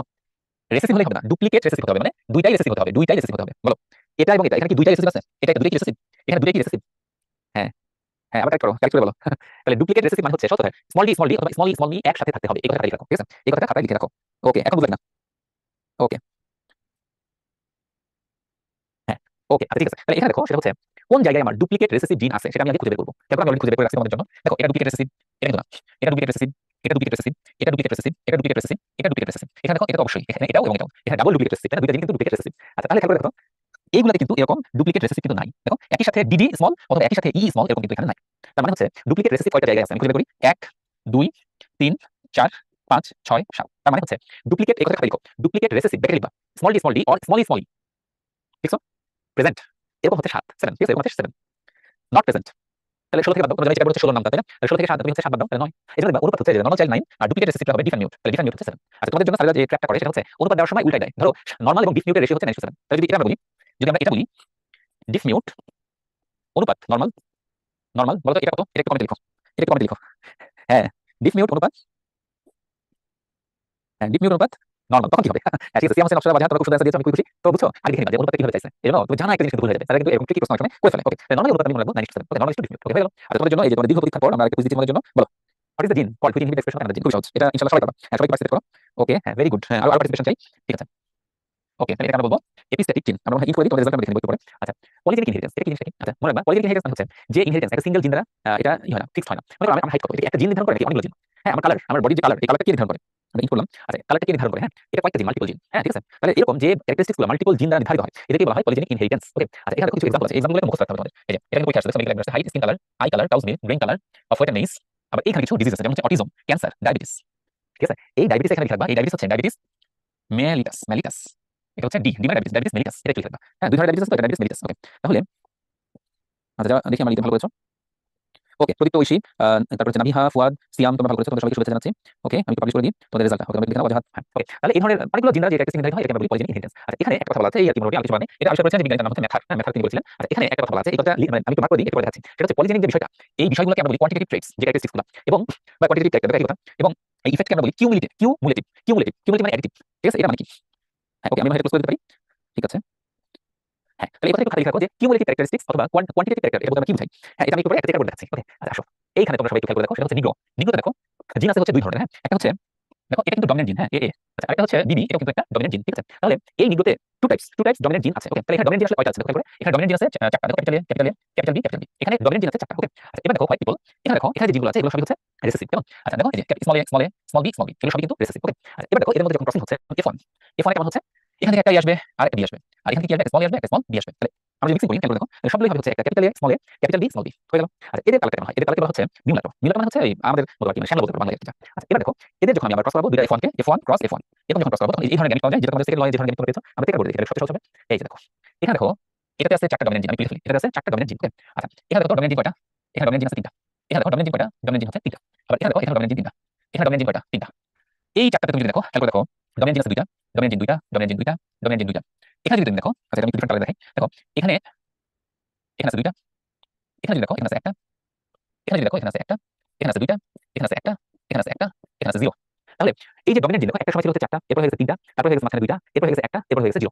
এখন ডমিনেন্ট জিন যত বেশি থাকবে, কথা হচ্ছে ডমিনেন্ট জিন যত বেশি থাকবে তোমার এই যে কালারটা তত বেশি ব্ল্যাক হবে। খেয়াল করে দেখো এখানে চারটা ডমিনেন্ট জিন আছে, এজন্য এটা একেবারে নিগুড়ের মতো। দেখো এখানে তিনটা তিনটা তিনটা তিনটা, এরা মিউলাটো, তুমি আগে মিউলাটো দেখো, মিউলাটো আমি একটু লিখেছি, দেখো খেয়াল করে শ্যামলা যেটা, এই যে দুইটা ডমিনেন্ট জিন আছে, একটা ক্যাপিটাল এ, একটা বি। তাহলে এখানে দেখো এই যে দুইটা করে যারা থাকবে, খেয়াল করে দেখো সব দুইটা হচ্ছে মিউলাটো মানে শ্যামলা শতকরা। এই দেখো 1 2 3 4 5 6, আচ্ছা এটা না এটা 6, তাহলে এরা সবাই হচ্ছে মিউলাটো, ঠিক আছে? শ্যামলা মিউলাটো। আচ্ছা এবার দেখবা এদের চেয়ে বেশি ডমিনেন্ট জিন আছে এই যে তিনটা, এটা বলছে মোর ব্ল্যাক দেন মিউলাটো।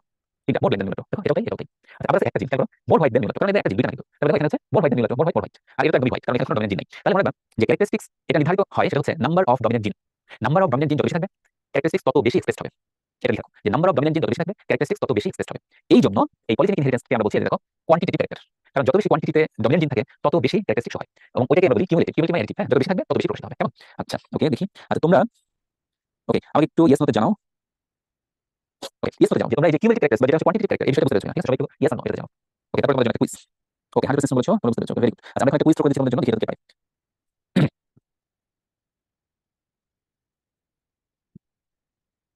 ওকে তাহলে তোমাদের জন্য একটা কুইজ, বলো কমপ্লিমেন্টারি জিন এটা রেশিও কত হবে? সবাই অ্যান্সার করো, হ্যাঁ কেমন? হ্যাঁ এখানে ভুল করে কোনো অসুবিধা নেই। ওকে আমরা একটু ক্লোজ করে দিতে পারি। আচ্ছা সবাই মোটামুটি ভালো আছে করেছো। আচ্ছা তাহলে এটা আমরা দেখেছি একটু আগে যে এখানে অনুপাত যেটা হবে সেটা হচ্ছে 9:7। ওকে আচ্ছা বলো এটা তোমাদের বলতে হবে কমেন্টে আমাদের একটু জানাও যে which character is not determined by polygene. এটা আমরা কিছু এক্সাম্পল দেখছিলাম না, দেখে দিতে পারি। আচ্ছা আমরা রিপোর্ট দেখি প্রদীপ্ত, রাহিম, ফাইজা, আসমা এবং মাহি, তোমরা কমেন্ট করেছো, আমি একটু পাবলিশ করে দিলাম, তোমাদের পজিশনটা একটু দেখে নাও। ওকে হ্যাঁ ঠিক আছে। আচ্ছা আমরা জানতে করলে হবে না, এটা কিন্তু হ্যাঁ তোমাদের ধারণা থেকে বলছো। আচ্ছা হ্যাঁ আর দেখি দুজন।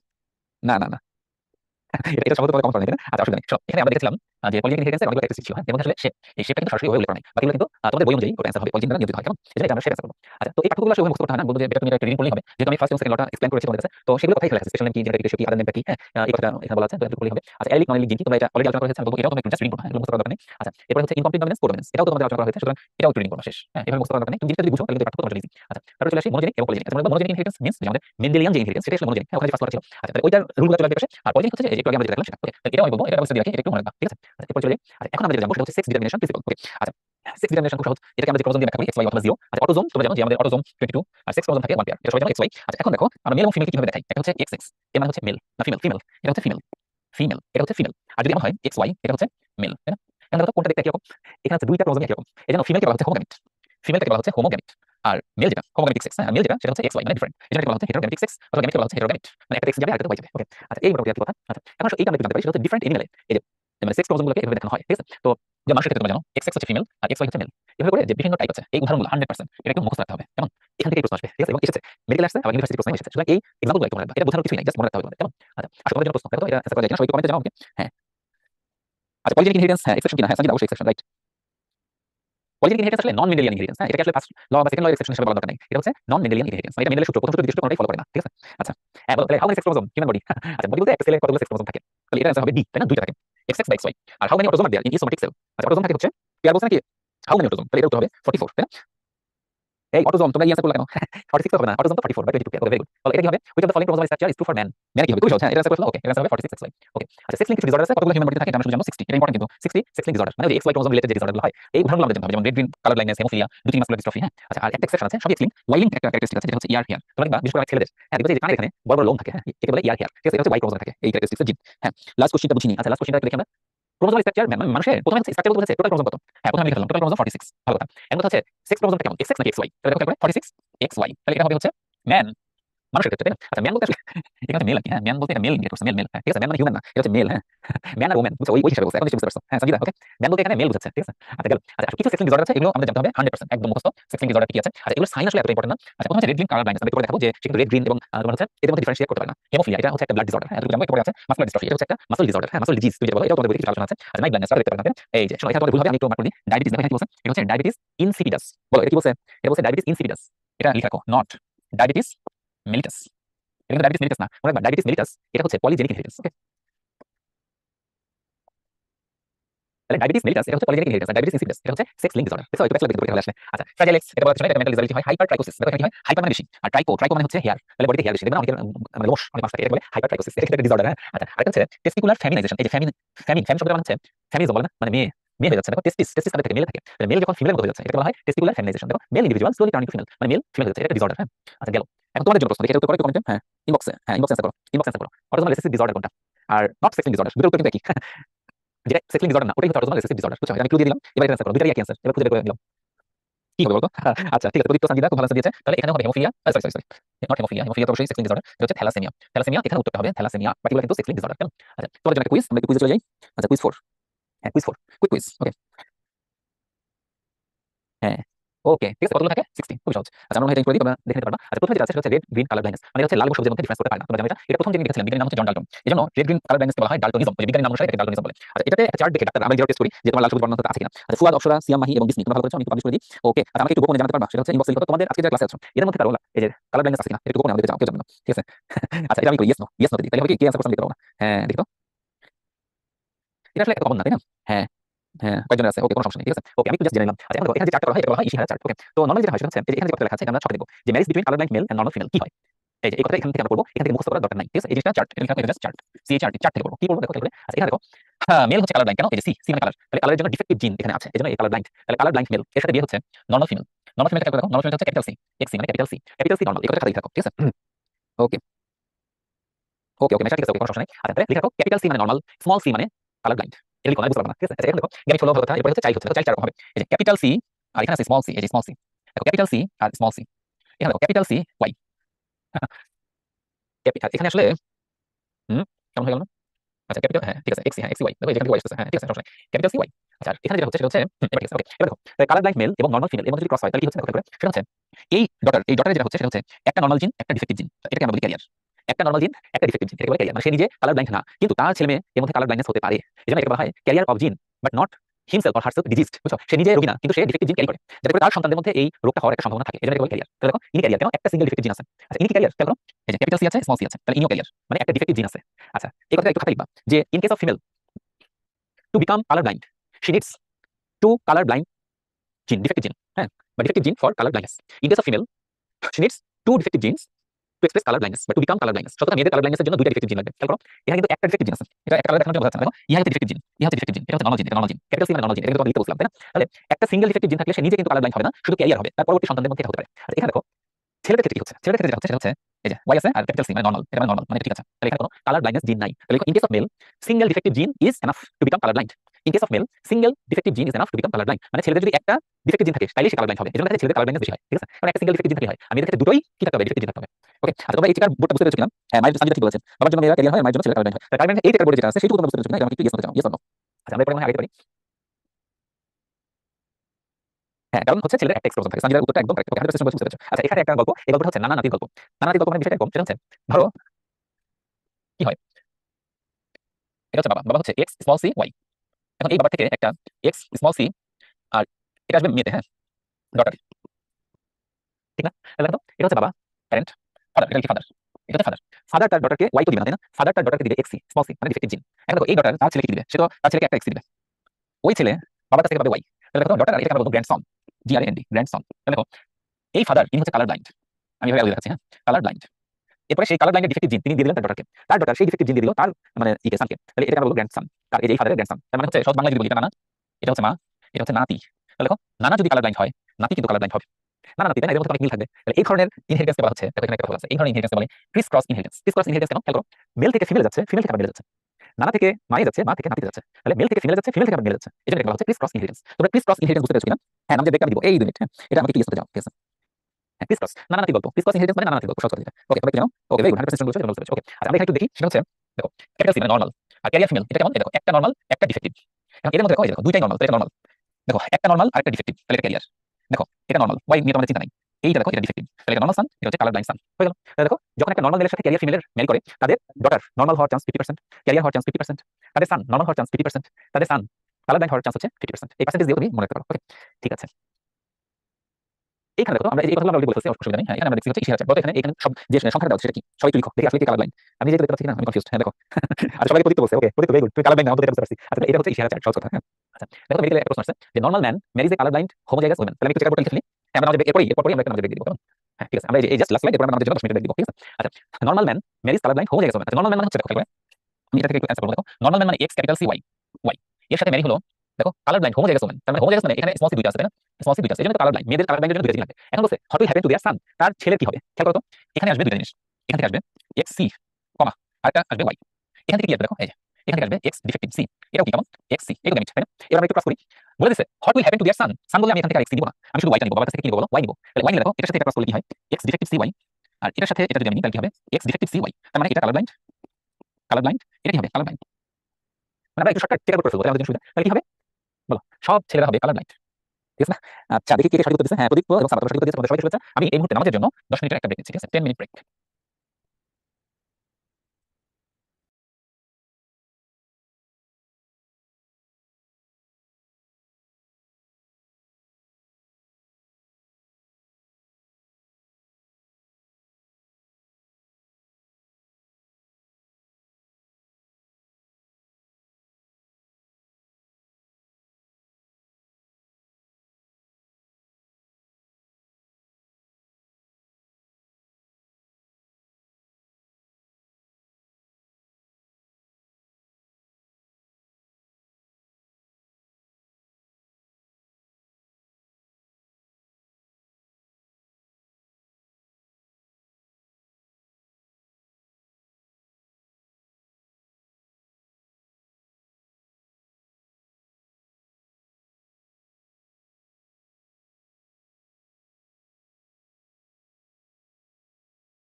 ঠিক আছে বন্ধুরা, আমাদের ব্রেকের পর আমরা আবার ফিরে আসলাম। ওকে,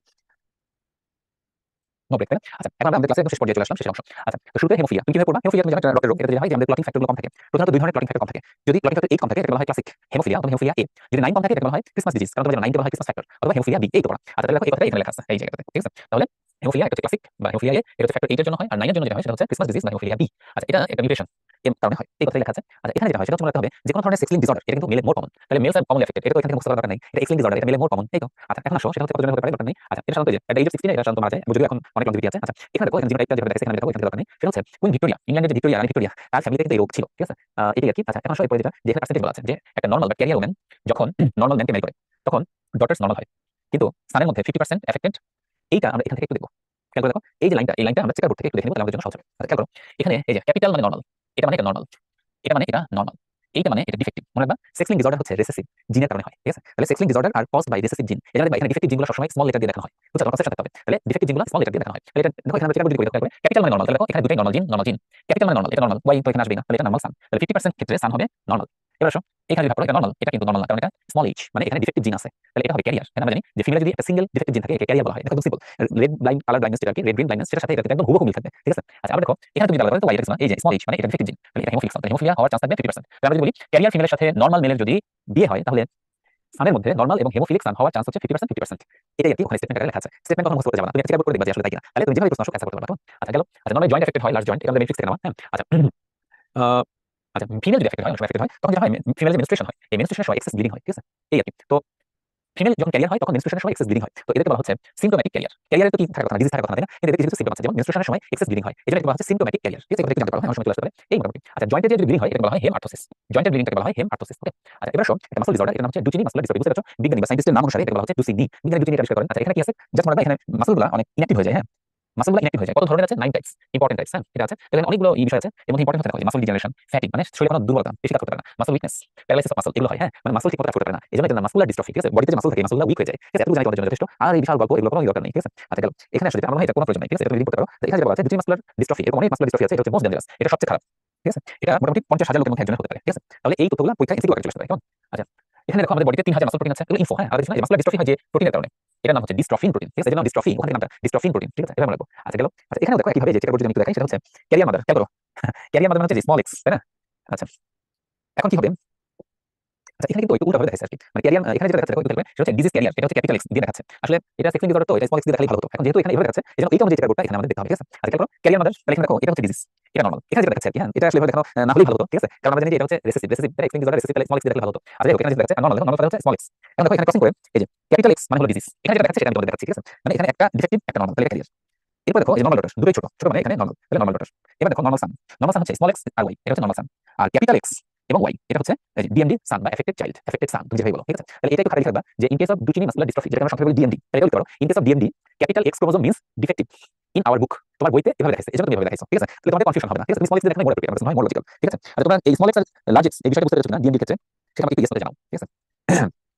সব কথা থেকে ওই যে তোমার red green blindness, haemophilia, Duchenne muscular dystrophy সবগুলোর checker board same checker board, এই হচ্ছে আমার কথা। ঠিক আছে? ওকে, তোমরা বুঝতে পেরেছো, ভেরি গুড। ওকে, আমরা একটু আগে আচ্ছা বলো তো এই দুটার অ্যানসার কি হবে? Which of the following factor deficient causes haemophilia B, বলো এটা উত্তর কি হবে?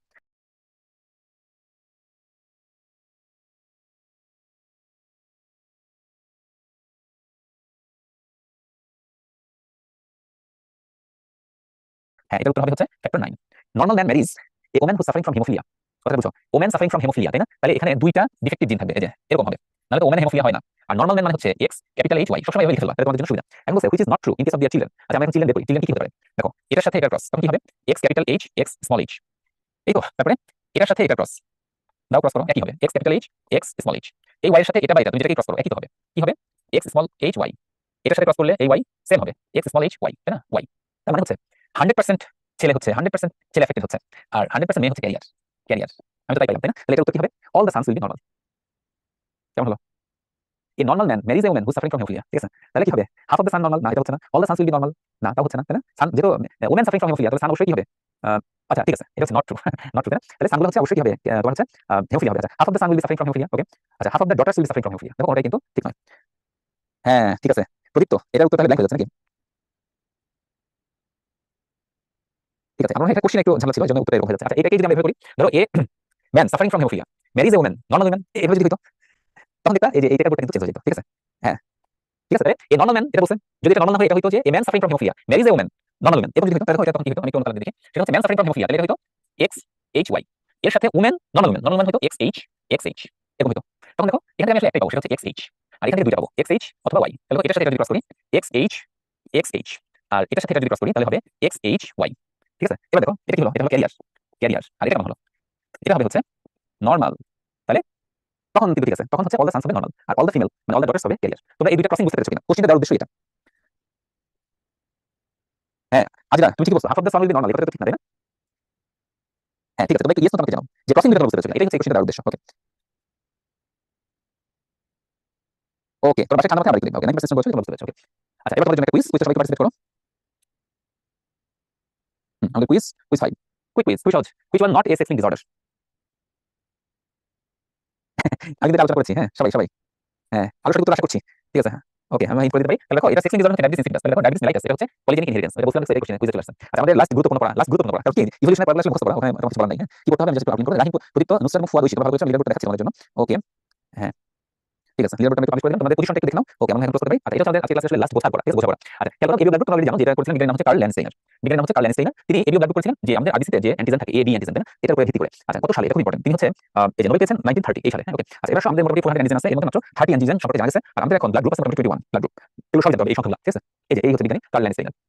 আচ্ছা এখন দেখো যে এখানে যে কথা বলছে সেটা হচ্ছে অ্যান্টিজেন অ্যান্টিবডি যখন রিঅ্যাক্ট করে এটাকে বলা হয় অ্যাগ্লুটিনেশন। ঠিক আছে অ্যান্টিবডি অ্যান্টিজেন যখন রিঅ্যাক্ট করে এটাকে বলা হয় অ্যাগ্লুটিনেশন। তাহলে অ্যান্টিজেন প্লাস অ্যান্টিবডি এটা যখন কি করে ব্লাড ক্লাম্পিং, ব্লাডকে ক্লট করে, হ্যাঁ এটাকে বলি ক্লাম্পিং, ব্লাড ক্লাম্পিং, এই ঘটনার নাম হচ্ছে অ্যাগ্লুটিনেশন। এই ঘটনাকে বলা হয় অ্যাগ্লুটিনেশন। কেমন, তাহলে যে অ্যান্টিজেন অ্যাগ্লুটিনেশন করে এটাকে আমরা বলতেছি অ্যাগ্লুটিনোজেন, যে অ্যান্টিবডি অ্যাগ্লুটিনেশন করে তাকে বলা হচ্ছে অ্যাগ্লুটিনিন। ওকে আচ্ছা আমাদের করেসপন্ডিং অ্যান্টিবডি দেখো করে এ অ্যান্টিজেন যেখানে থাকবে সেখানে থাকবে অ্যান্টিবডি বিটা, বি অ্যান্টিজেন থাকলে এটা থাকবে অ্যান্টিবডি আলফা। আচ্ছা এ বি দুইটা অ্যান্টিজেন থাকলে কোন অ্যান্টিজেন অ্যান্টিবডি থাকবে না, আর কোন অ্যান্টিজেন না থাকলে আলফা বিটা দুটোই থাকবে। এটা তোমরা সবাই জানো, একবারে বাচ্চাদের পড়া তাই না, এটাই পড়ে আসছে বারবার। আচ্ছা এবার তোমাদের জন্য প্রশ্ন, বলো এবি ব্লাড গ্রুপ এটা সম্পর্কে কি হবে উত্তর, তুমি কমেন্টে জানাও, কমেন্ট দিবা। আচ্ছা ইউনিভার্সাল রেসিপিয়েন্ট কারা? হ্যাঁ ইউনিভার্সাল রেসিপিয়েন্ট কারা? হ্যাঁ তাহলে প্রথমটা কি হবে বলো, blood group AB has no antibody তাই না, এটা হবে এ। আচ্ছা তারপরে which of the following blood group is regarded as the universal recipient, তাহলে সবার কাছ থেকে রক্ত নিতে পারে হচ্ছে এবি ব্লাড গ্রুপ মানে বি। হ্যাঁ প্রদীপ্ত ভালো অ্যান্সার করছে। আচ্ছা দেখো এটা অ্যান্সার হয়েছে এ কমা বি, এবি হয়েছে, আমাদের অ্যান্সার এবি। ঠিক আছে আচ্ছা ভেরি গুড, বলো এটা ঝটপট উত্তর করো, which blood group most of the people has. ঠিক আছে আর এটা হচ্ছে AB can donate blood to which blood group, এটা বলো।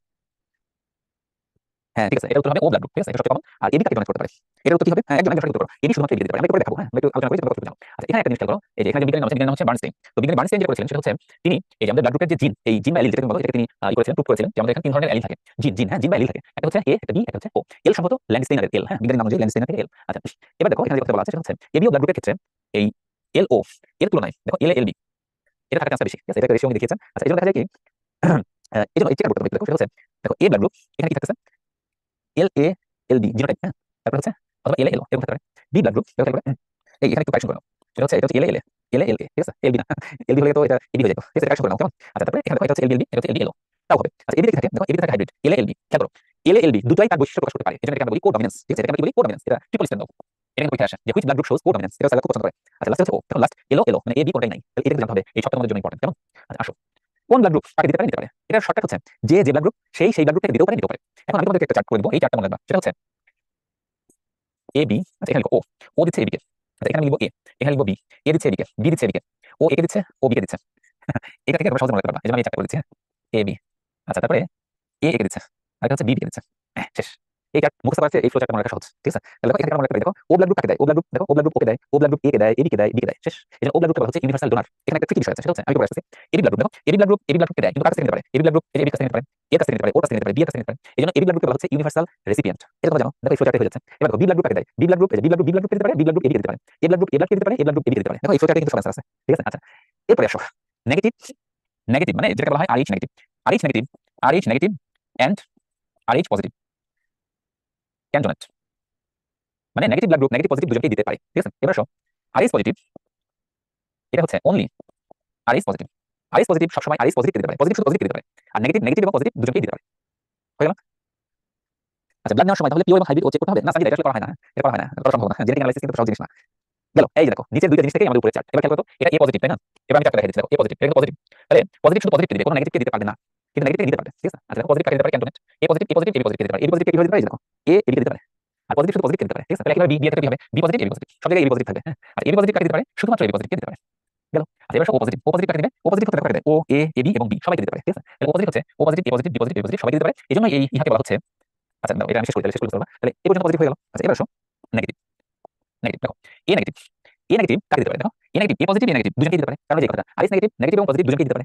এবার আসো এ নেগেটিভ কাকে দিতে পারে? এ বি পজিটিভ এবং এ বি নেগেটিভ দুজনকে দিতে পারে, তাই না? কারণ কি এই দেখো এ ব্লাড গ্রুপ এদিকে কিন্তু দিতে পারে, আর যেহেতু এ নেগেটিভ সেহেতু এ পজিটিভ নেগেটিভ দুজনকে দিতে পারে, ঠিক আছে? আচ্ছা এবার আসো বি এরকম, তাহলে B positive negative A B positive negative এটাকে সে দিতে পারবে। এবার আসো এ বি নেগেটিভ, দেখো এ বি নেগেটিভ এ বি কে দিতে পারবে, সেটা এ বি পজিটিভ হোক এ বি নেগেটিভ হোক যেটাই হোক, কেন নেগেটিভ এবং পজিটিভ দুজনকে দিতে পারে। তাহলে A B negative A B positive এবং এ বি নেগেটিভ কে দিতে পারে। গেল। এবার আসো ও নেগেটিভ কাকে দিতে পারে? খেয়াল করো ও পজিটিভ কাদেরকে দিতে পারে? এই যে O positive A positive B positive A B positive, তাহলে ও নেগেটিভ কাকে দিতে পারে? ও নেগেটিভ আমি একটু দেখাই তোমাদের।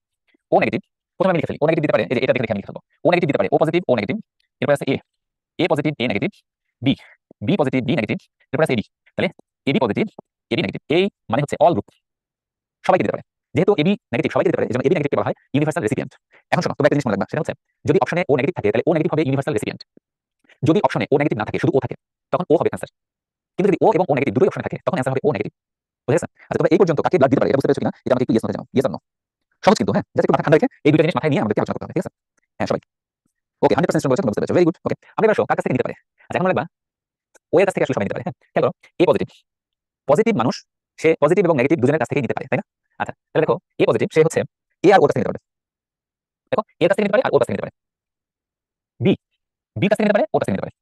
এবি পজিটিভ এটা সব গ্রুপ থেকে নিতে পারে, তাহলে এটা আমরা বলবো ইউনিভার্সাল রেসিপিয়েন্ট। এখানে একটু খালি থাকবে এবি পজিটিভ অপশনে থাকলে এবি পজিটিভ হচ্ছে ইউনিভার্সাল রেসিপিয়েন্ট, আর যদি এবি পজিটিভ অপশনে না থাকে তখন এবি হবে অ্যান্সার ইউনিভার্সাল রেসিপিয়েন্ট।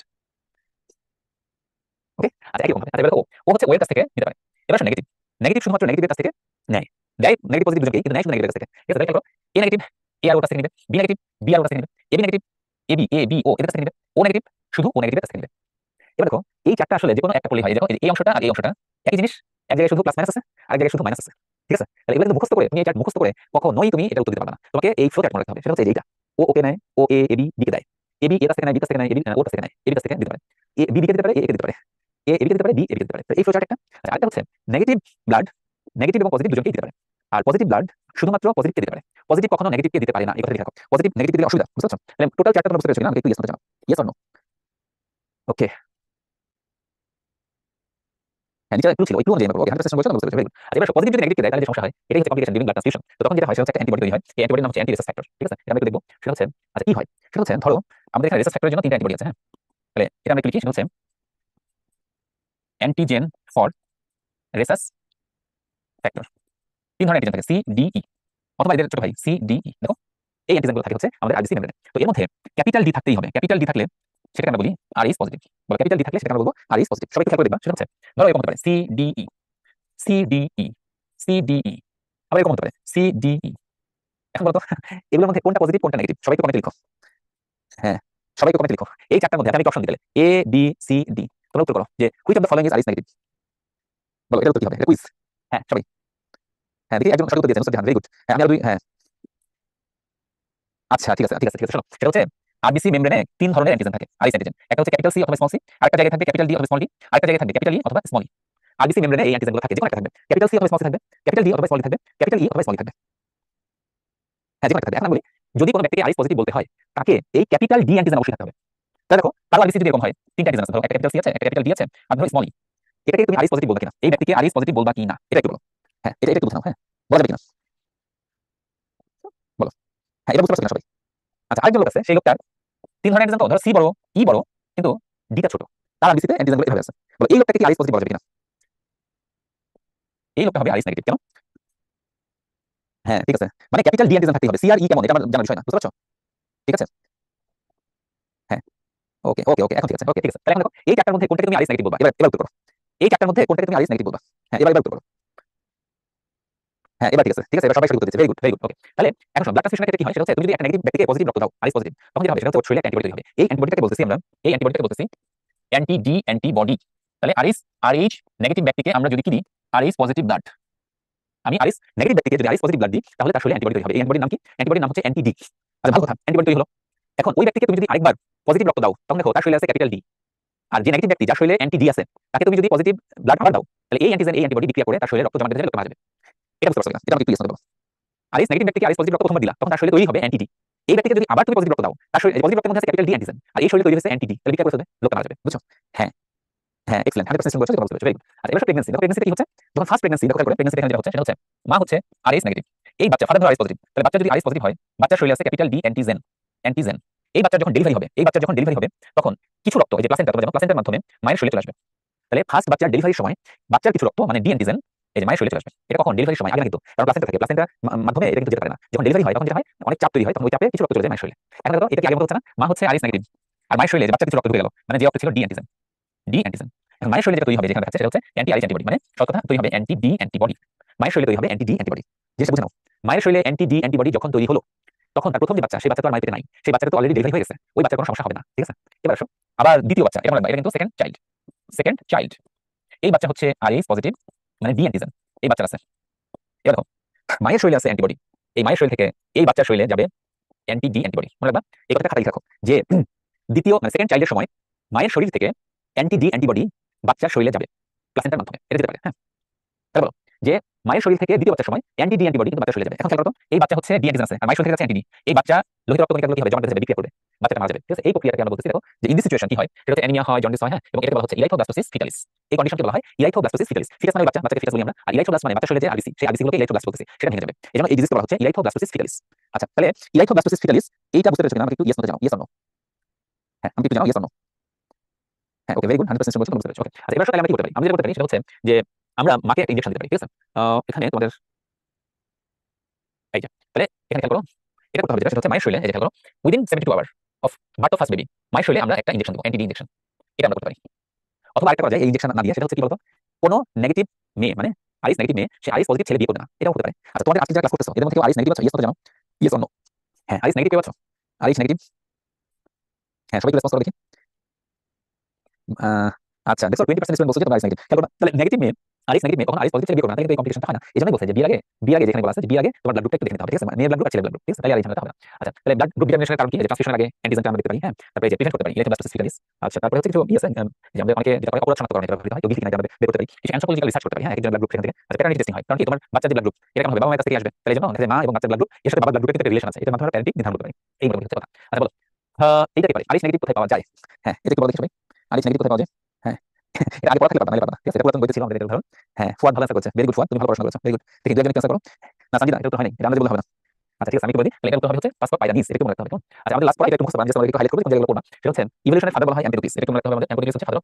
আচ্ছা ইভলিউশন, আচ্ছা এরপর ডেমোক্রিটাস তিনি ইভলিউশনের এনভায়রনমেন্টাল একটা বিষয় বলেছেন যে আমাদের বিভিন্ন চেঞ্জ গুলো হয় বিভিন্ন অর্গানে, অ্যারিস্টটল তিনিও বলেছেন যে চেঞ্জ হয়, তাই না, অর্গানিজমগুলো চেঞ্জের মাধ্যমে ডেভেলপমেন্ট হয়, এটা ইম্পর্টেন্ট না। আচ্ছা স্টেপস মানে স্টেপস অফ ইভলিউশন, এটা ইম্পর্টেন্ট, নামগুলো ঠিক আছে, যেমন মাইক্রো ম্যাক্রো মেগা, কি খুব সিম্পল, সেটা হচ্ছে যদি স্পেসিস নিউ স্পেসিস ফর্মেশন হয় এটা হচ্ছে ম্যাক্রো, এটা খেয়াল করবা, ঠিক আছে।